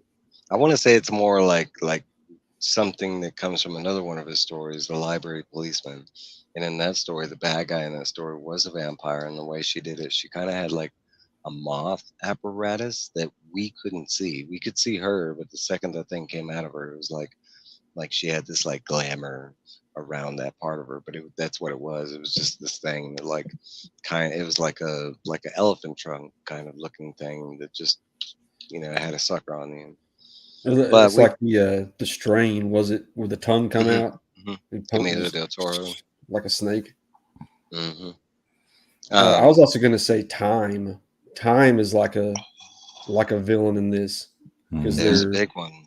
They're always having to look at he's always Roland's always calculating. Okay, we have this many days left to do this. Can we do it? Like, is that the right amount of time? Like, he's even wondering if he's thinking about time right. And you are right. It is brought up this time specifically. It's the first book where Roland actually focuses on time for the first time. We do have a ticking time clock, and in story, what that is just we have something that the characters are working their way towards. I got a guest coming in. What's up, Norman? Norman. Glad to have you, buddy. Hey, everybody. Yeah, but time is definitely not on their side on many levels, right? I mean, we hear their plot on trying to save the rose, right? And time is definitely not on their side on that one because they're still trying to figure out. Kind of realizes time's wonky, that he knows that they realize that Roland's been around, or he kind of realizes that he's been around 1,000 years, and he doesn't even really know why. Let me ask you real quick. In this book, besides the wolves, besides Crimson King, besides vampires, besides time, and besides Andy, can you name any other bad or evil elements that are at play in this book? And I'll tell you, one has Mia? one. Well, I'm sorry, Mia has been said. Okay. But there is one that hasn't been said, and Steve, I'm kind of a big one, and this is gonna be so big it plays a major part. Well, what's off about the town? What's off about the quartet? How about that? And not Mia. Something's different. It's the first time in our story, and this happens. It's a major element. If you and I know you know the story, it's a major element into something that's about to happen in our next reading. But it's here in the beginning. It happens from like the first day one. There's like the evil group following him, or they don't really know who's following him, but that was the farmers. Yeah, it was people from Calla, but how about honesty and truth? Oh, yeah. They're supposed to be a group, right? And this is the first time that we've seen that not only they're keeping secrets from each other like bastards, that's a no-no in stories. The second your group starts keeping secrets from each other, that's when everything goes crazy. And guess what? Right off the bat, Roland finds out that Susanna is pregnant. Now, Mia at this time, he finds out that Susanna is pregnant, doesn't tell Eddie, doesn't tell the group. Not only that, but he's wandering around while she's sleepwalking, going toe dash to places that us as constant readers know he knows where they are, and he's not telling the group. But not only that, we don't see it from that side. We see it from Jake, we see it from Eddie, we see it from Susanna, every single one of them. If anything, it's the biggest villain in the group is truth, honesty, those right things. And they're being taught to be gunslingers, right? It's even mentioned that gunslingers weren't just like laws of the land. They weren't just guns. That they, and Roland expresses this. This is why he knows that the second he found out that there was a problem here, even before he asked these people the 3 questions, he knew he had to help because it's like the gunslinger credo. It's the way of the Eld, right? And in my opinion, it's the biggest bad guy in this book. And in the second part of this reading, and y'all new readers haven't got here yet, but some stuff is coming. Let's see. Let me think. Yeah, I should have got that. I don't like that overhosing guy either. I have real big suspicion he's the one that's kind of like telling the wolves, stuff in advance. There's Because a that's rat another in town. concept, right? There's a rat in That's town for damn There's a and sure. Roland rat. and Who's the Roland rat? does know this. He does know. And Yeah, I by the know. end of our reading, he does know that he can't trust Andy, and that finding out, certain things about Andy, and relaying that to the town, and them not even How realizing that Andy Andy's a part of it. Hmm? and Andy kind of had some similarities to Charlie the Choo Choo, where Charlie the Choo Choo's obsessed with riddles and Andy's obsessed with horoscopes. Well, I did.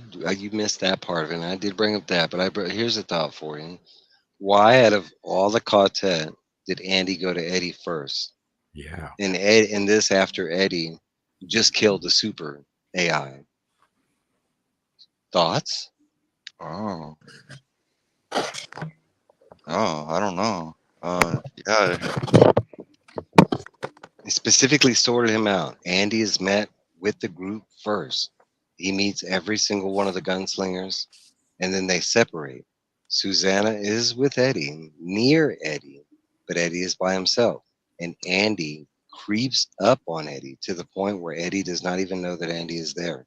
He even questions Andy about it, and Andy goes around the question. Thoughts on why he went to Eddie first? no. Maybe I don't know. Well, we do know who this dude's working for, I'll tell you that. So maybe Yeah, that might have something to do with it. Maybe the dude, that this guy's working for, like, was like, man, he just killed my super, so I'm gonna fuck with him. I'm gonna send him this messenger, and I'm gonna get him to tell him his horoscopes. I'm gonna tell him his woman's gonna meet some new man, because that's what Eddie keeps telling Susanna. Susanna's gonna meet a new man in her life. Yeah, any thoughts on that? Well, who's the new man do you think she's gonna meet in her life? Is he talking about the chap, or is he talking about somebody else? I think he's talking about somebody else. But He is. He is. but yeah, Crimson. But I don't know. Pretty deep, eh? Pretty deep. Yeah, that's pretty deep. Uh, High speed and internet. also, did they Yeah, talk about how like Susanna's off a little bit too? Like, yes, we did mention that, so we could talk about that. Like, what's your thoughts on that? Why do you think King chose to add this fourth personality with Mia? Is it a hindrance or burden to the group? Do you? Well, of course, the I end think results. she was just born, or Mia was just born out of the same way that from the chap. Mia was created from the chap. The chap created Mia. Why does the chap feel this need for protection? Why create this? Kind of like how when she got hit with the brick, it created Odetta. So when she got pregnant with the chap, it created Mia. That's a cool twist. Yeah, I could definitely see that, and it makes a lot of sense actually. All right, so I don't know if I feel that I had thoughts on Todash. Um, Oh, I kind of went back and forth with my thoughts on it. It kind of seems like it's kind of like a double-edged sword. It seems like, yes, you could, go back and live or view, I guess you could say, a life without encumbrance. Like, look, Susanna's able to run around and whatnot. But I think what Roland is trying to caution them on, especially, is like, look, you have to keep kind of grounded in reality at least a little bit, because this place will consume you. And it's not that it's giving you a view of this life without your issues or whatnot, or of your home world or whatnot. It's that it's concealing things that you're not going to notice unless you're looking. Like when they first see the I guess that might be a lesser vampire, or like that ghoulish kind of person. Or no, I'm sorry, I forgot what Roland called them, the spirits that are dead and they're not quite sure they know it yet. Yeah, the undead, the Yeah, undying. yeah. So it's almost like, I kind of take it almost as a view into purgatory, where you're not quite in heaven, you're not quite in hell, but it's definitely a twisted view. So Eddie and Jake went Todash, and then Susanna and Roland went Todash. But when Mhm. Susanna went Todash, she could see ghosts. So could Or- Eddie. And yeah, And- Eddie could too. Yeah. But we also saw that they can be seen because the lady had to step over Oi. She didn't see what Oi looked like. It looked like a dog or probably something like that to her. We don't get that. Okay, but everybody also is forgetting something else because we do know that somebody else was going Todash and quite a lot.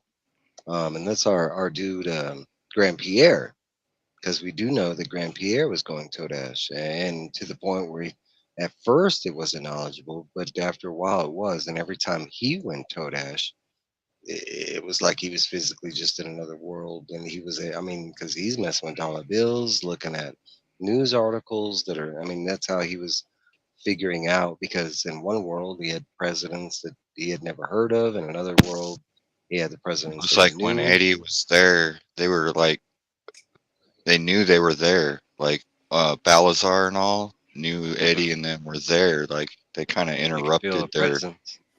yeah, it interrupted their little meeting.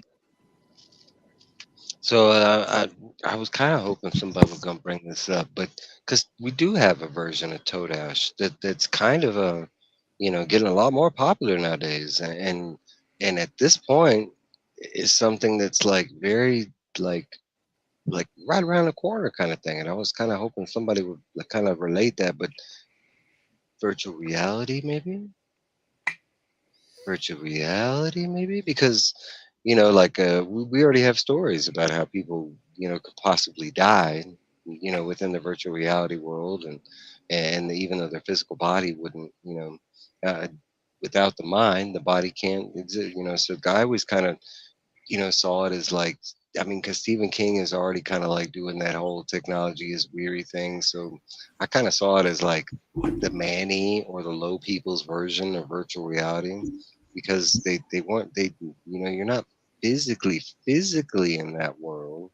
You can mess with stuff and stuff can mess with you, but like, and you can die and get hurt, but you're not like physically there kind of thing. I But don't are know. you? Remember what happens? What Roland explains what he sees happen when they go Todash?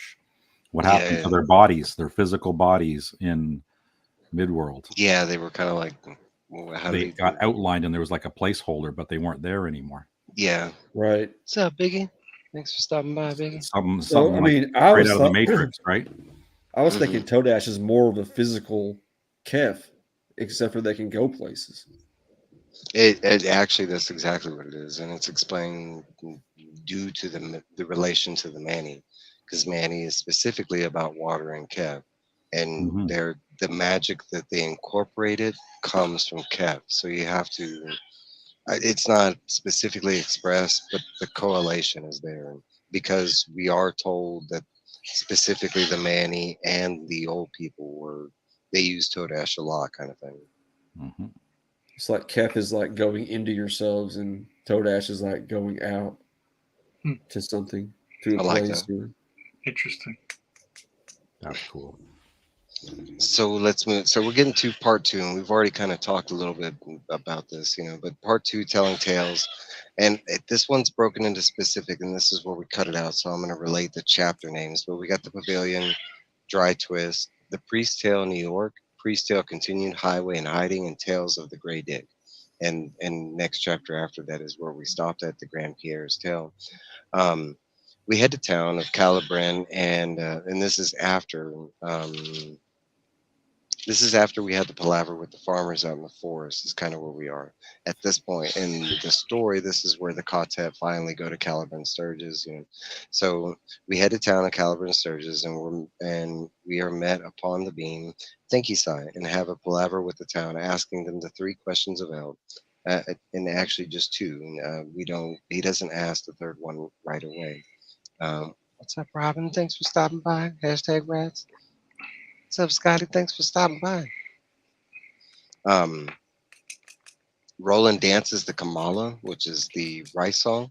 We also find an answer and a problem to the group's dilemma, Black 13, the worst of Merlin's rainbows, hidden under Pierre Callahan's church. Knowing now the reason for Todash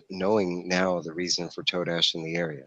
With that, they agree to help the town. We spend some time waiting the 30 days, and I don't remember if it was like 31 or 36, but something like that. I think it like varies because of the time thing.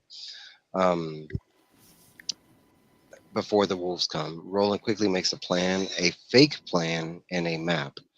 We meet the sisters of Oriza or Riza, depends on how it's said or read. And finally, here the beginnings of Gran-Pere's tale, starting in a little town called Jerusalem's Lot. We hear of his defeat against Barlow and where he went after.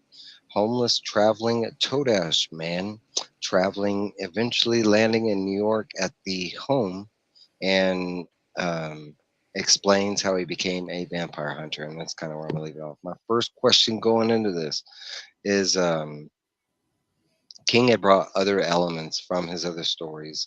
Why now do you think he started this with Callahan? Why, bring like an important character from another book into this one? Everything had been references up to now, and now Mhm. he's actually bringing a reference into the story.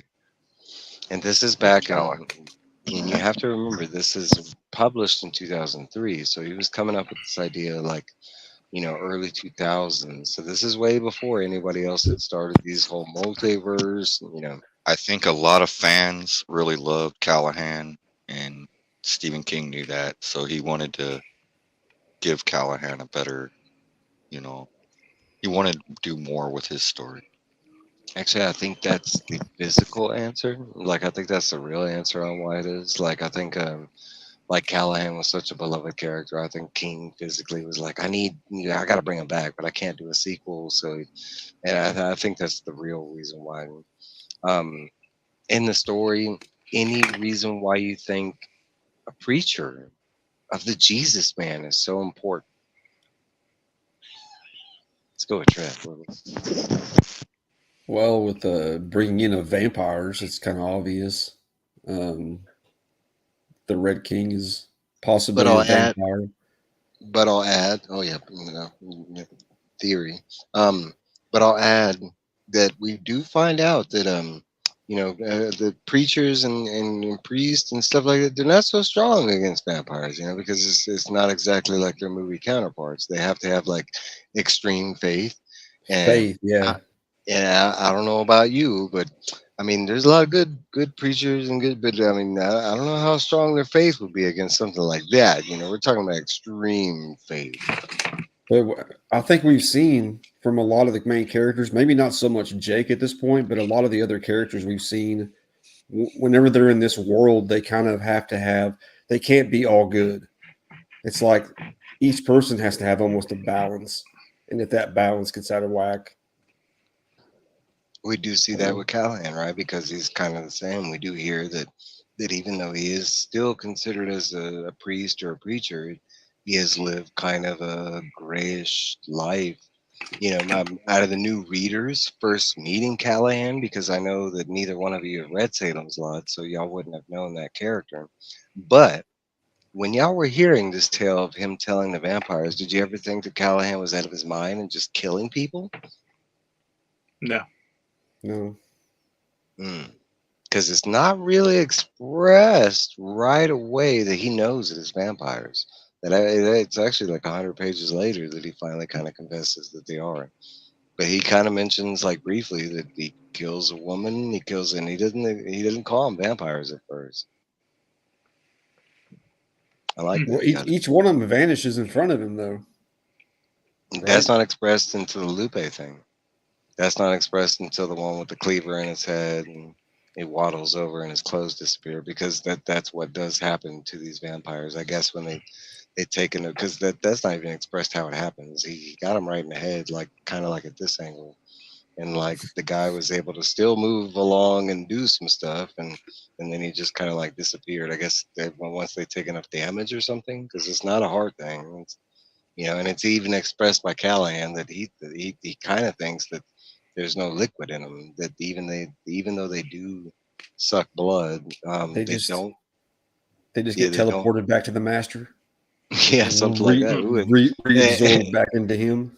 well, that's kind of funny you said that because there's another book where that's literally kind of a thing that happens, like where somebody does teleport some stuff. But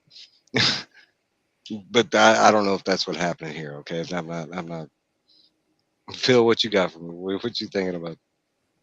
And why Callahan? Why? Well, I mean, I think there's a couple of things. The first thing, just his mere presence. And again, I'm not somebody who read the other books or anything like that. It got me thinking. We keep talking in terms of changing between worlds. Maybe in King's mind, it's not so much that they're going between worlds. They're going between the various different novels and stories that he's written.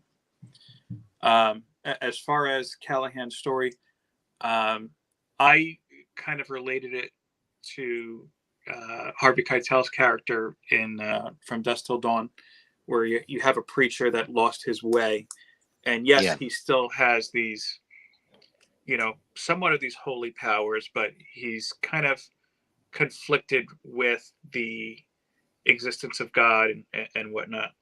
I mean, in terms of Callahan, I think it's a bit of a reflection of just their world, the world that he's used to, I should say, where, yeah, I'm a priest, but I also have to survive, and this is how I go about doing it.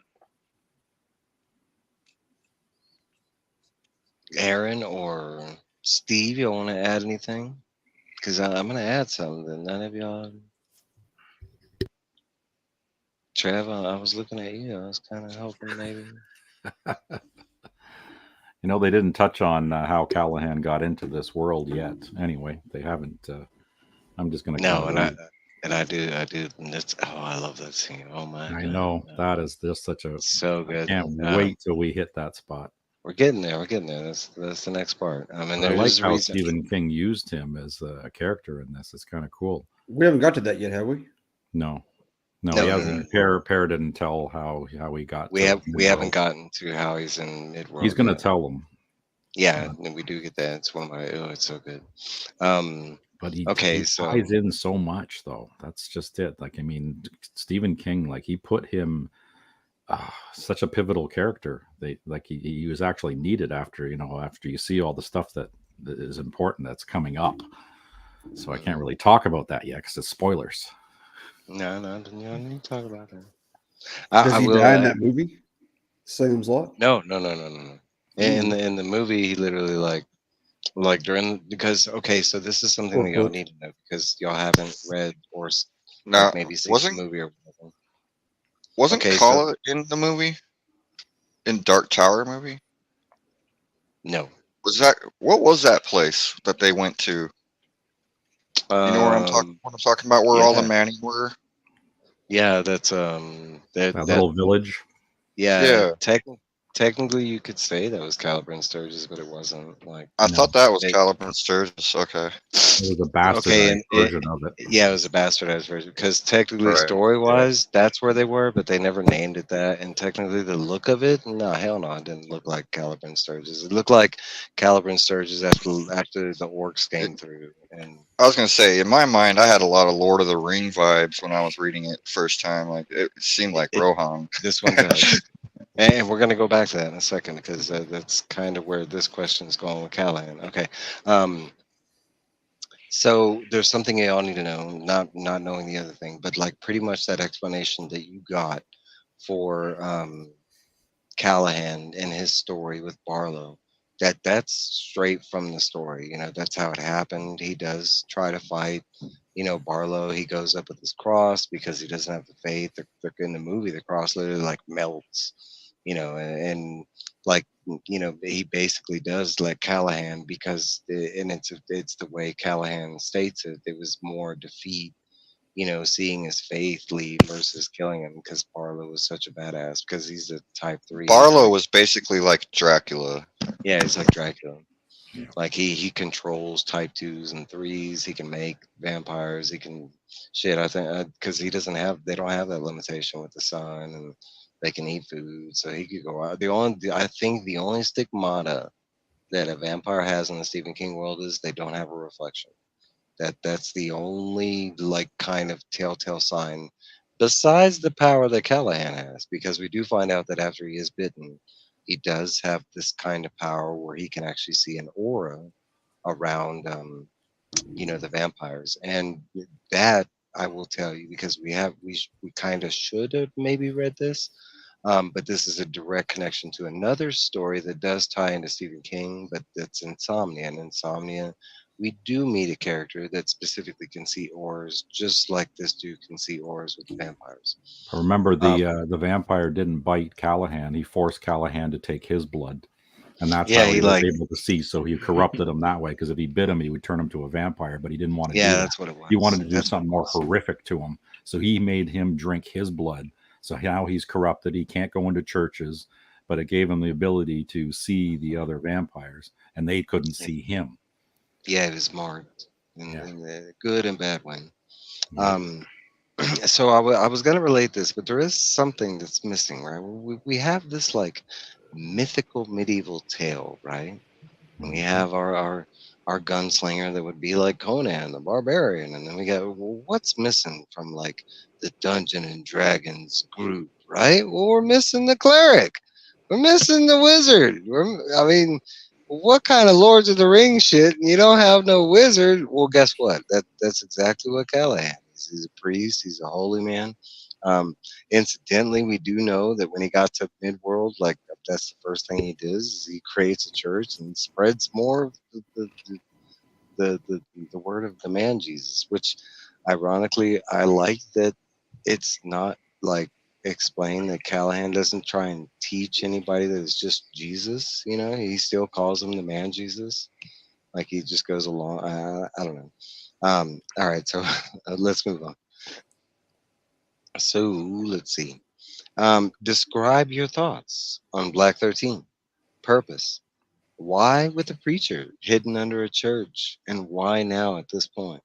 Why did they find describably as one of the worst magical items in the existence of these worlds? Why now? Why is there? Let's go with the new readers. Trev, Phil, who wants to tackle this one? I mean, I think that it's just an issue of balance. If these gunslingers we're following are the good, then you need the evil to kind of keep the the scales even. As far as why is it where it is? Why is it under this church? I mean, my thought is maybe the priest got a hold of this and was not supposed to, and maybe he figures, well, the basement of a church or under a church is going to be the last place anybody thinks of looking for it. Well, hopefully churches have, positive energy almost. So maybe that can mask it by being in the church. I think that's the hope of Callahan, right? Because he is a preacher, and what would a preacher do with like an evil object or whatever? Of course, he try to keep it away from people and somewhere secure kind of thing. Yeah, this was the way I always looked at it, kind of thing. But what was the question again? Sorry, I just lost my train of thought. Thoughts on Black 13? Like, The purpose. why is it here in the story? I mean, we had just heard like in Wizards of Glass about this mythical Black 13, and bam, in the next book, here it is, and it's supposed to be the worst of the worst. We saw what the grapefruit does, right? The grapefruit, like, it literally allows like certain people to view like some of the worst things on the earth, kind of thing. So we do know that the Black 13 is directly kind of connected to a certain man in the red, right? Mm-hmm. So maybe one of those things like a MacGuffin to where he's trying to find that they have to use against him. Pew pew. Steve, Aaron. Thanks, hey sir. Go, Aaron. Get it. Thoughts on the Black 13? I could say as a new reader, I remember this moment, and I was like amazed. It was epic, like seeing Black 13, especially the way it's explained in the last book, and like because we kind of saw it in two different moments, right? We saw it at the gate with the weird thing, and like we couldn't really see what was in it, but it's something definitely bad. But then we got like the mention of it from Roland and what it detailed and stuff like that, and then we get the next book and bam, here it is, and not even that far into the book, and there it is, you know. And not only that, but we already see that it is the reason why they are going Todash. Like, and we're talking about when they start going Todash. Just to give you a reference, how many miles or wheels do you think they are away from the Calla when they first start going Todash? I'll give you one guess. 19. Yeah, 19 wheels away from the Calla. And that's when they start going Todash. And wheels are a considerable I want to say it's like 2.5 miles versus our miles, something like that. So this thing has a reach. You're talking about, I mean, they were nowhere near the church, and this thing was able to make them drift to other worlds or other ifs or other winds or. And that was significant too, because they needed to. They know that they need to go to specific times and places, and they figure they can use this thing now. Unfortunately, though, it's a dangerous tool, but so is a gun. So they just have to figure out how to aim this thing now, so they can hit their targets. Did the new readers? Did any of y'all see that coming? Did y'all think Black 13 was going to be used in that way? Not that soon, for sure. No, I thought it was more of a tease myself. It seems like Stephen King, though, he hints at stuff, and they pretty much most of them come to fruition. Stuff that he hints. And this book was definitely way more stream. I feel like it was the most streamlined book. It was the most constant thought. Not a lot of going off on tangents that he kind of does sometimes. Stop. I like that. Another roadblock to keep them from completing their mission. Yeah. Mm-hmm. Thoughts on the Sisters of Ariza? How does this connect to the tale of Lord Perth? I'll go with Aaron. What you got for this one? And during our tale, we hear the tales of how the Sisters of Ariza was born. And we hear, about this pirate king and how he killed this whole lady's royal family and how she used this 4 special plate to not only humiliate this dude, but just outright kill him. I love the story of the plate and the pirate king.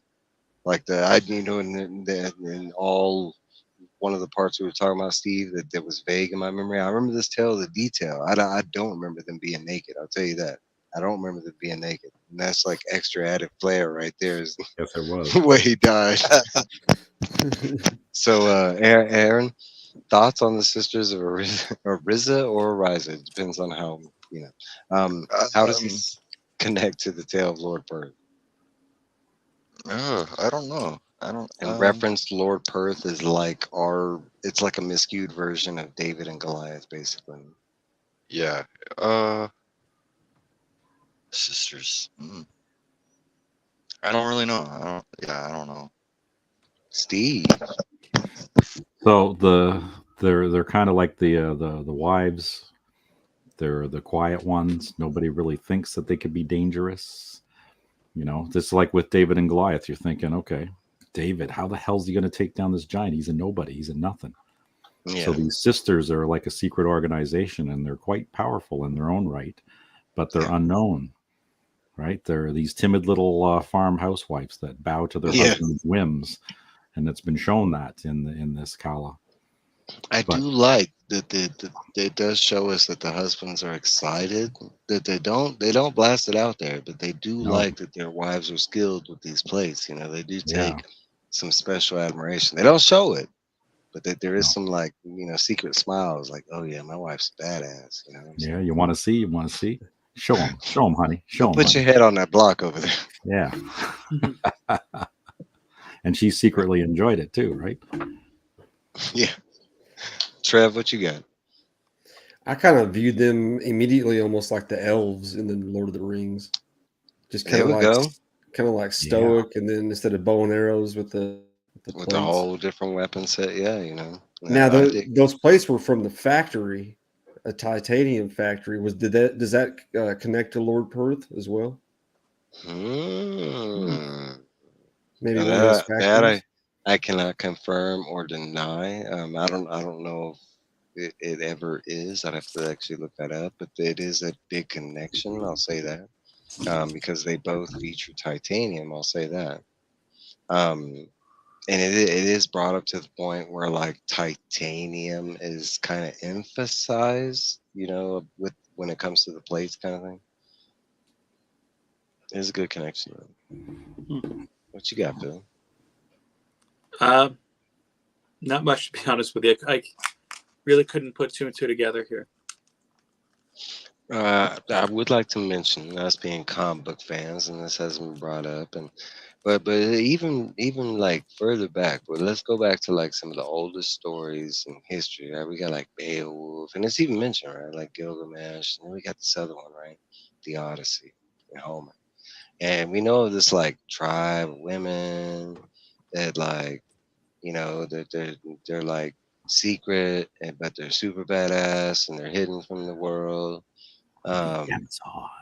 Yeah, the Amazon, like right, and that would be like the main connect, like fairy tale connection would be like, you know, what the sisters of Ariza, and relation to that older tale. If you go back to the original Amazon tale, it's very similar to how she killed and then became an Amazonian. Not in the comic book there. I'm talking about Greek mythology. You know, kind of similar in the comic too. No, I love the sister. Their whole description of the plate, their whole description of how it's kind of like a secret thing. I love the sisters, and like I mean, it's a bigger connection with Susanna, right? Because Susanna, you know, Four going special back, plate. yeah, the 4 special plate, right? And we know that she's And the carrying color. around this. Yeah, it's blue, right? The blue Rizzes, And with and we the know that. flower pattern, so you know where to hold it correctly. Yeah, remember, and she was kind of told to watch out for these 4 special plates, and even though we had these 4 special plates in her flashbacks and stuff, now we got them in the present, right? Yeah, but Um, what is the significance of her wanting to break that for a special plate? Remember, she went to that lot and she wrecked it. She broke it, and she was glad she broke that plate. okay, so at this point in the story, has Susanna met the sisters? No. Okay, so like, what was their okay? Not Roland, but what was the group's first intention when it came to the Calla? They didn't want to help him. They See if not they were that they worthy. Yeah, not that they didn't want to help him. It was more like we need to continue on with our adventure. Why would we do this kind of thing? And Roland had to like lay into him about the eld and this and that, right? So that was always kind of my relation because Susanna has the strong Eddie and Susanna have the strongest like reasoning against trying to help the Kala. And that's kind of I like was gonna say it was weird how they left Riverbend. Was it Riverbend? They just left them people to them thing. to fend for themselves.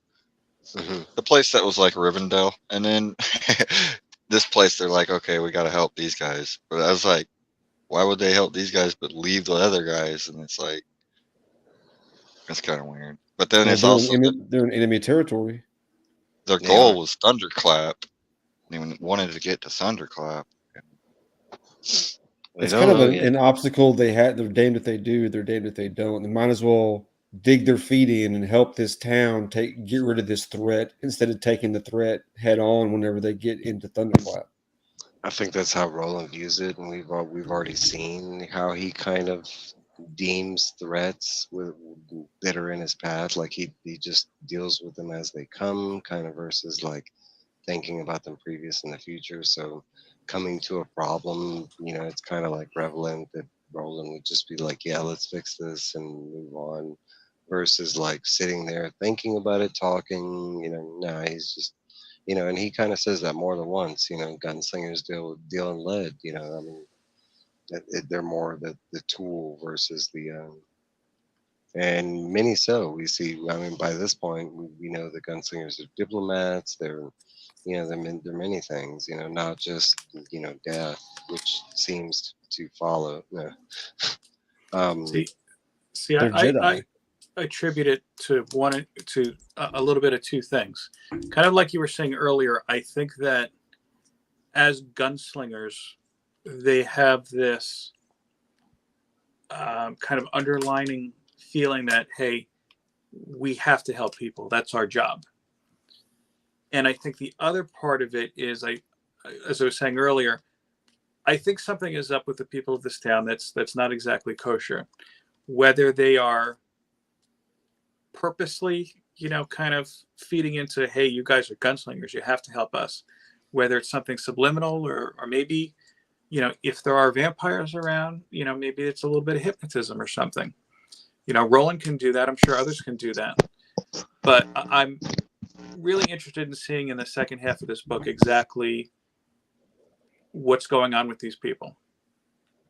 I will say you're not too far away from the thinking you should be, because Trev mentions when Stephen King starts foreshadowing something, it usually kind of plays out, and he is foreshadowing the crap out of some vampires, right? Because we didn't even know they existed before this, and all of a sudden it's like we got knowledge on types and where they hang out and how they dance. No, I'm playing.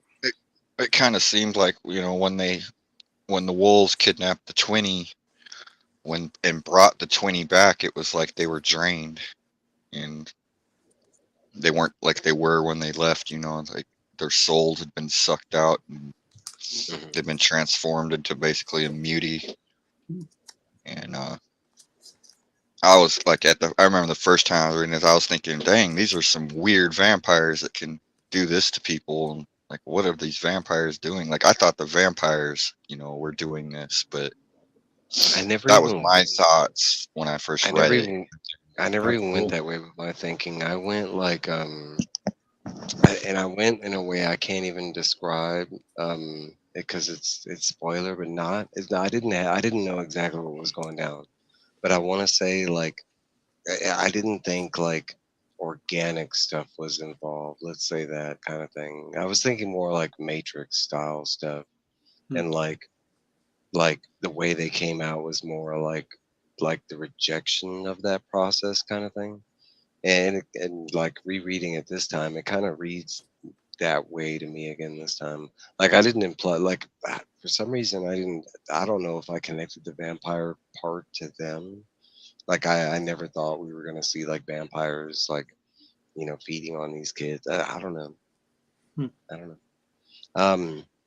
I do have a big question to end this. That one last question, because I had a couple others, but this one kind of is my favorite out of all of them. But here we go. So Ka is more evident than ever in this story, more so than all 5 stories. Give me some examples. I'll let anybody that wants to start, because this one can be deep and hard, and I'm looking for there's some hidden connections that have yet to play out. I know people that have read the book.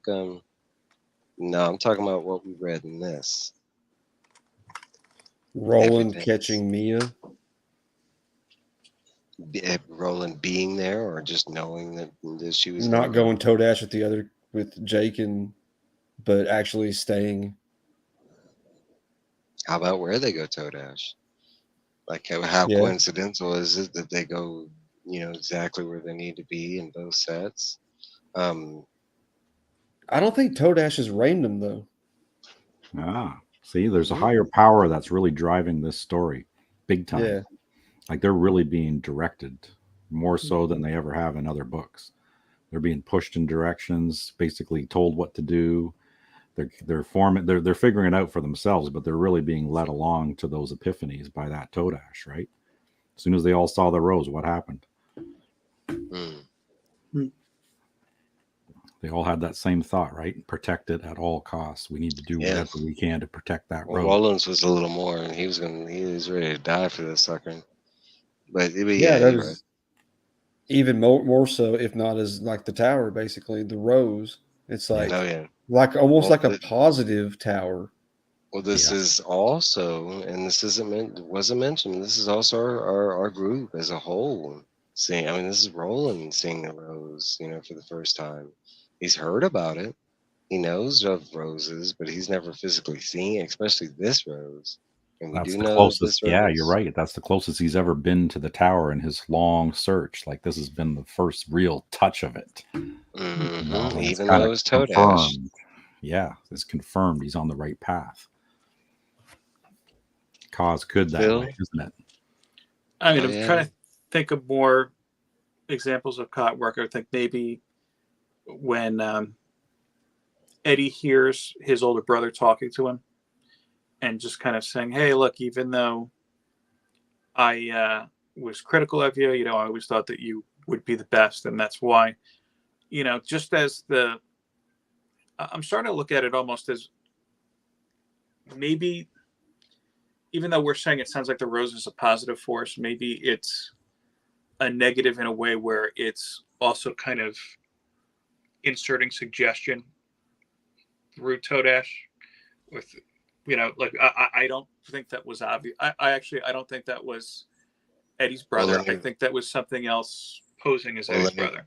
Let me relay something to real knowledge that we do know. Roland has mentioned to the group that there are multiple things that have the possibility of, like, just the way he did, going indoors and going in people's head. And he does mention that to be wary of those voices. So I mean, we have seen elements like that, of like a greater power, and the concept of the red and the white on many different levels being in control, right? We don't know what those things are yet, besides just color values and what they detail, white being of the good, red being of the evil, kind of thing.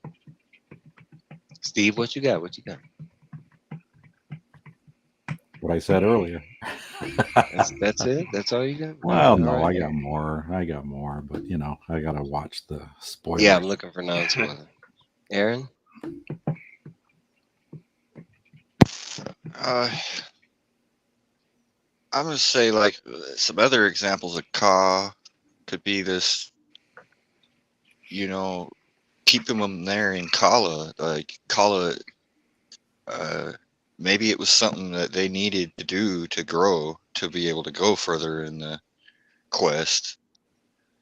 I feel like Ka kept them there. Like, I don't know, like, What's up, Vlogs? it's like you said, there's a lot of push from Ka through everything that happens. Yes. Really. Yes. And like I mentioned, it's more so evident in this one. But look, let me paint y'all a little picture. How strange is it that, like, we lost our track and all of a sudden we're back on track, right? And it just happens to be this kind of nice town where we can chill for a little bit. And incidentally, we find out in this nice town where they can chill a little bit, that there's these wolves that come and take these twins, right? And they come from this place where we also find out that our group has to go. So, like, in battle, like, what makes more sense? Like, take out the army away from their base, or take them at their base? So, like, you could say Ka is a big thing in that one. I mean, we don't know if that's the army, or we don't know all that, but like, concept wise, what about placement of the quartet in the town? They're not all together, right? Yeah, I mean that. Oh, so Go ahead. No, you go ahead. I think Roland's almost letting them have time to themselves to kind of just relax, learn things, explore, like let Jake be a kid, kind of using that a little bit as downtime while he formulates his plan. See, I think the opposite. I think that I think maybe I'm just more suspicious. I feel like I'm saying that of a lot of characters. The town. I think whatever's going on with this town, it's that it's manipulated even Roland into thinking, hey, you guys can relax a little bit. You guys can, take it easy, get their guard down, and even, kind of divide them. Like, hey, look, how many horror movies or even like episodes of Game of Thrones have we seen where it's like, uh-oh, they're separate. That's not good. Mm-hmm. I mean, I don't know It's how. never Does good it when the say group how many? separates. Does it say how many people Jake is with? Is it just one other kid or? One it's kid. one kid in Good that family. family.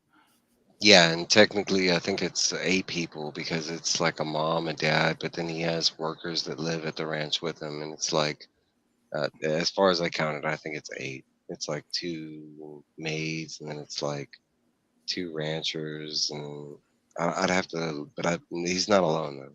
Yeah, because if this town turns on him in a second and Jake is separate, I mean, look, Jake might very well be the most vulnerable in that sense, and that might be either Jake has more to Jake's purpose in the tent have more than is more than we know at this point, or I tend to think that Jake is more experienced than even he knows that he is. But I mean, I guess that would also tie it into why the one character kind of snuck up on Eddie. Eddie has a lot of promise. Andy. So I think it very might be setting up some sort of an ambush or divide and conquer type of thing. Well, I'm going to say that I did mention that we are in enemy territory. That is something that needs to be remembered, so your way of thinking is not far off. And I can say that, yeah, you're thinking not that far off. Maybe we'll just have to see. Yep, Roland's got a plan, right? He's calculating. Roland has He a needs plan. information. So how do you get Yes. information? You split people up and you go find out all your facts and you bring them all together so then you can formulate your plan. So He has a separate them plan. out, find out what's going on in this town. Everybody's got a job to do. And we do know he's got a plan, and he's got a fake plan. He's trying to rout out the rats that he thinks that are in town. So he does have, plans on plans from a guy that doesn't think around corners, right? I like the map that the kids created for him, and it's so detailed. They said it's like looks like it was created at some like kind of Kinko's or something like that. Which, hey, there's another corporation that don't exist anymore, Kinko. And it's kind of telling you the power of the twins, because wasn't it twins that did that? Yeah, it was, right. So now we're seeing what they're capable of doing. Rats. Rats. Goddamn rats. Who's the rat? Yeah, but that's basically it for this reading. We start off the next, because in this one we get like, I want to say it's like half of Pierre's tale, and then we go into, which in my opinion is the better half. I guess it varies, because if you read Salem's Lot, all this so far, like up until when he leaves Salem's Lot, all that you would have known, if you read the book. So it was kind of like rehashing, but I mean, it's not a big part of the book. The tower. Oh, so his story that he told is pretty accurate to Salem's Lot, you're saying? Oh, yeah. Yeah, it is. Okay, It's cool. exactly how, it went down. And then the cool thing about this, in my opinion, is you get to find out what happens after he left Salem Lot. Yes. I think that's the coolest thing. And, that's kind of, exactly what he did. He took him from that moment, and he was like, well, hey, this is what he's been doing up until this point. And now this is what he's doing here, There's a resolution. Yeah. Yeah, the but drawback that is though is that, like, it's like at first I was like, oh, maybe I should check out that book. I was like, well, now I know how it ends. Well, I will tell you, Pierre Callahan he's more like a side character in that book. He's not the main character. He does mention the main character, that's Ben Mears and the kid.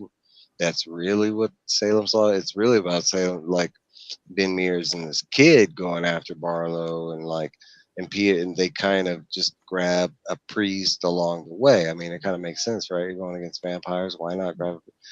Yeah, that was their thinking. But really, the story is about Ben and that kid going against the vampires and stuff. It is like somebody, Cheney was saying, it's one of his favorite books. It is one of my favorite books. I like the movie, the book. It's great. Yeah, but basically the next story is the next half of his story is how basically he ends up in Midworld is the next part of the story, and it is one of my favorite parts of the Dark Tower series. Is the next part coming? Yeah. Another thing I didn't mention, but this is a huge comic book thing related. But there's art in every Dark Tower story. Every art, every book features art. This one just happens to feature art from Bernie Wrightson, and he started doing the art and all this. And the art in this book is some of the best. It's because in a lot of the other books, the art is more like abstract. Bernie, he got it down to paintings and stuff. Yeah. But if you do get a chance, check out and for you new readers, you are not allowed to look at the art yet. That's why I'm kind of glad that my new readers are both on the audiobooks, because there is some spoiler stuff. If you were to happen to maybe flip towards the back of the book and look at some pictures, you might find out what the wolves. They never put the artwork in the right spot. No, they don't. They do not ever. I don't get that. Especially when these things have been reprinted and like up a ton. You think at some point Stephen King will be like, maybe we should put the art in yeah, He's but got things on his mind. the art on the cover and the art in the book is all Bernie Wrightson. So this right here is actually, it's pretty cool. I love all the detail on the cover, especially like the font, the lettering. Like if you look into the wolves of the Calla, you can see like thunderbolts running through wolves, just so like they're going to thunderclap. It's just like the way they did the font of the. It looks very creepy, like very vampiric. So old Wolfman holes in the poster. paperback. So this is the last thing that we're going to touch base on, because I want to hear some predictions on where y'all think this is going. But first off, and let's talk about the wolves real briefly. But any thoughts on the weapons of the wolves? Because we get a vague. I was like, what are the fireball throwers or whatever they said? The light sticks. The light sticks. I'm like, are they talking about guns or are they what are they talking about? Lightsabers. Yeah, they cut off that one chick's arm with one swing. Well, no, they say light sticks, but then they also say fire throwers or something like that. Yeah, they got those and too. the drone blades. Yep, the sneeches. Those are that's like Harry something. Potter. That's like something that Predator would use. I'm thinking. And then they say gray horses, kind of making you think, are they metal? Are they robot horses? Like, what are they riding? I was thinking motorcycles. Westworld is what I was thinking to begin with. Motorcycles. That would have been cool. Yeah, that would have been cool. I was actually thinking like the Akira bikes, like how Akira's bike is, but like something like that. That's as a new reader, that was my the original thought. I didn't think they were going to be on horses. That's I just thought that's what the cow. But I do have to remind you that there are ranchers, farmers, and they do have horses there, so they do know what horses are. But they do all call not them many stray people horses. that are alive that were here the last time that remember the wolves. That is right. That is right. And there is, I mean, from everybody there, it's either they don't want to talk about it or it's very, very vague descriptions of what the wolves are, kind of thing. Like we just know that they're in green cloaks. They're all in silver, and they ride gray horses. And I'll be honest, I didn't like the wolves. Oh, I love the wolves. Good idea. Give you guys. I kind of got upset about it. I mean, I know it's part of the story is crossing over different genres and stories and stuff, but I was a little let down. I was hoping they would be a little different than they ended up being. I think I can say I was on the same mindset where I thought they were gonna be like, let's just say a lot more like it-ish, like Pennywise kind of thing. I thought they were gonna be like more on the Stephen King, like monstrous, like especially the way, I mean, the name wolves and what they entail. They come and kidnap kids, kind of thing. I kind of thought it was more like that, So, but I will say, and I mean, just like this book, all these books can be taken either way. Either it's like, yeah, I love it, or this one's not that great. The wolves is gonna kind of be like that. I mean, I want to say it's one of the cooler things in this series is when you find out exactly what the wolves are. Yeah, And a lot of times with Stephen King, it's the best part of the story is the build up. The build up Yeah. Stephen King does is always the best, and then the yeah, endings usually the outcome is like the tend to worst. fall flat a little bit. Yeah, it's like the least cool. My first I- opinions on it, whenever they said that they came every generation, or they might skip a generation, but they come in a pretty not frequent, but a pretty frequent. scheduled timing. And Andy knows when they're I coming. thought I thought they'd be human, and the first thing I thought of was, anybody seen the 13th Warrior? Yeah. Oh, With yeah, Antonio yeah, yeah, Banderas, yeah. where Eaters of the Dead. they come Yeah, out of the like- mountains, and they look like monsters, but they're just Yeah, they did. They thought they were monsters. They thought they were gods or whatever. Yeah, So, I thought it constant readers, did you guys think that what your first impressions were, what they actually were for those wolves? say that again. So, when you read about the wolves and your imagination was carrying away, was your imagination correct on what they actually were when you found out? No. You were completely off. Yeah, I don't think anybody could guess what they really are. Because I can tell you, because Norrin kind of like gave it away a little. It is like it's another it's a crossover of let's just say a franchise, but really it's like an amalgamation of like multiple franchises put in. You know, I don't like it so much that I actually change the way they are in my head when I read them. Wow, I now I'm change it. curious. I change. The Rook series from Ghost Machine. Yeah, I like picturing them more like that than I do like wolves like that I from like Rook. the wolves. Get out of here! I like the wolves. I think That's they're how cool. I picture them. I can I say think- they're. I can say like as far as the way they're being built up, I that's kind of a letdown. I can say like the amount of time we spend like before we actually get to the wolves, that's kind of a letdown because it's kind of like Jonas, and it's at the very end of the book kind of thing. Which is, I mean, for me it makes sense. I mean, that's the outcome, the resolution. But I mean, we spend a lot of time like what the fuck are the wolves? Like, when are the wolves gonna get here? What's What 30 in the days? hell is that? Whatchamacallit? Whatchamacallit? Remember I that didn't know they still made commercials? those. Never even heard of that. I didn't know they still make The them. tower. Yeah. It's one gross chocolate bar. I don't like them. Right. All right. So real quickly, because we're going a little long. Trev and Phil, I want to hear some predictions. Where you think the rest of this book's going? Like, how do you think this is going to come down? Do you think the group's going to be successful? Do you think everybody's going to be alive? Do you think we're going to make it to Thunderclap? What do you think Thunderclap is? Let me hear. Trev, you want to go first? He's eating a whatchamacallit. The tower. The tower. Yeah. All right. I'll jump in. I'm hoping that the second half of the book really picks up. So I found the first half kind of a struggle. It kind of felt like to me, if you've ever played like a RPG game, a role playing game, it's kind of like, here's that build This up. was all the build up. Yeah, Mhm. you're in the town Lot of collecting setup. information. Yeah, I can Mhm. see.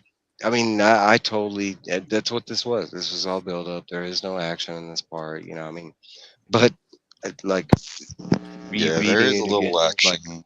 I coming. love this story. And I Yeah. do want to, for those that don't know, in direct relationship, because I kind of told this to Trev beforehand, but this is Magnificent Seven. I mean, that's what we're. I mean, this is the homage. That's the real homage of this book Very right much here. Magnificent Seven, or Samurai. the Seven Samurai in Yeah, Magnificent Seven Samurai. Thank you. And the Hateful Eight. Yep, Mhm. Hateful Eight. But that's basically what we're doing here. Is in a nutshell, we got a ragtag group of heroes that come to a town, and the town's not rich, or and they don't and they need some saving, and that's basically what this is. And it's mentioned so much as in the beginning acknowledgement by Stephen King that this is his own. But as you can see, there's a ton. And nobody said this, but Black 13, the Eye of Sauron, maybe. I'm just gonna throw that. Yeah, and Caliban Sturgis being Rohan with the horse, community. This one is heavy Lords of the Rings, current. But anybody catch any Star Wars references besides lightsabers? Because that's cheating.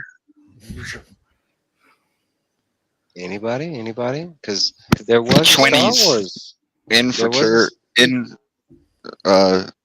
Yeah, the twinnies, just the twinnies. How they're not fraternal twins, or whatever. They're fraternal twins, not maternal twins or whatever. Luke and Leia. Well, we did have a movie that came out around this time. We finally got some new Star Wars movies around this time, and we were getting like the origins of Anakin and his love story with Padme. Anybody getting into Boo vibes? Well, I thought you were going to talk about how Gator, was all burnt to a crisp, and how the chai tree, right? She doesn't have the Crimson King's kid inside her, does she? Cannot say. Because that would be. Oh, and I'm still liking Tina's suggestion about the twins. The tower. Yeah, right. One good and one bad. But I do want to say that the other two additions to the group that you were talking about? One good and one bad? Yeah. Yeah, that's exactly right. Okay. The tower. Because she's going to have the kid when she's in this town, so it's going to be. We are not a full group, and I will say that. Like, and at this point in the book, even our players in the quartet know that Callahan is about to be a member. They don't know how or why, but at this point in the book, we do know that he is going to become a member of the group. Like Roland has already stated, so he's not just going to take Black 13. Callahan is coming with him. Yep. Oh man, I wish I could spoil something there, but I know. Mouth shut. I know better. Okay, so that's another. It's gonna be awesome, boys. It's gonna be awesome. It's something like the twins have to combine to use Black 13. Well, you're gonna find out. No. You will find out. It's gonna be awesome. I'll say no. No, but it would be a fun thought if it was something like that.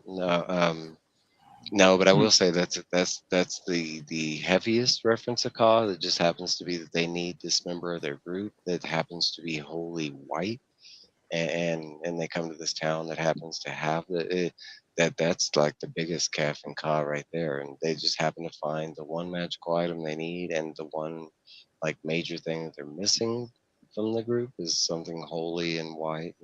Even to the point where like when they were talking about like like race and gays and how that's represented on Callahan, because Callahan kind of he's like I don't think that's how and we're gonna see that more because they're all from different times, right? Yes, they are. So they're not like the Wonder Twins. If they were, they would definitely be some Wonder Twins. A good and an evil form of Black 13. I'm not gonna say yes or no. Shape well, guys, ink, grapefruit, the tower. They just have all the fruits. So guys, that is this reading. I want to thank everybody that showed up. I want to thank the panel for reading, putting in the work. Especially Namman's busy right now. Thanks for him showing up. But guys, that is this episode. We will be back in 2 weeks to finish this sucker. And Phil, I can say it does pick up. There is some like one of my favorite scenes is coming, and it's a big action scene. It's pretty cool, and there's a couple action scenes in this one. Okay, looking forward to it. I could say the last one, it just kind of depends, like Aaron was saying, he was kind of underwhelmed by the world. So it kind of just depends on how, you can be whelmed, you might be underwhelmed. It just depends. They deal in lead, baby. They deal in lead. Like an even amount of whelmed. Right. And there you go. That's the way I'm looking at it. No, I could say I was overwhelmed. Okay, I was on the other spectrum in this one. I love this book. Yeah, Probably my That is second one of my favorite. favorites. it's one of my favorites too. Well, guys, that is this episode. We'll be back in 2 weeks to finish this sucker. I want to thank everybody. Aaron. And we'll be saying good night. Bye, everybody. See ya. Bye. Good night. Wave y'all out of here.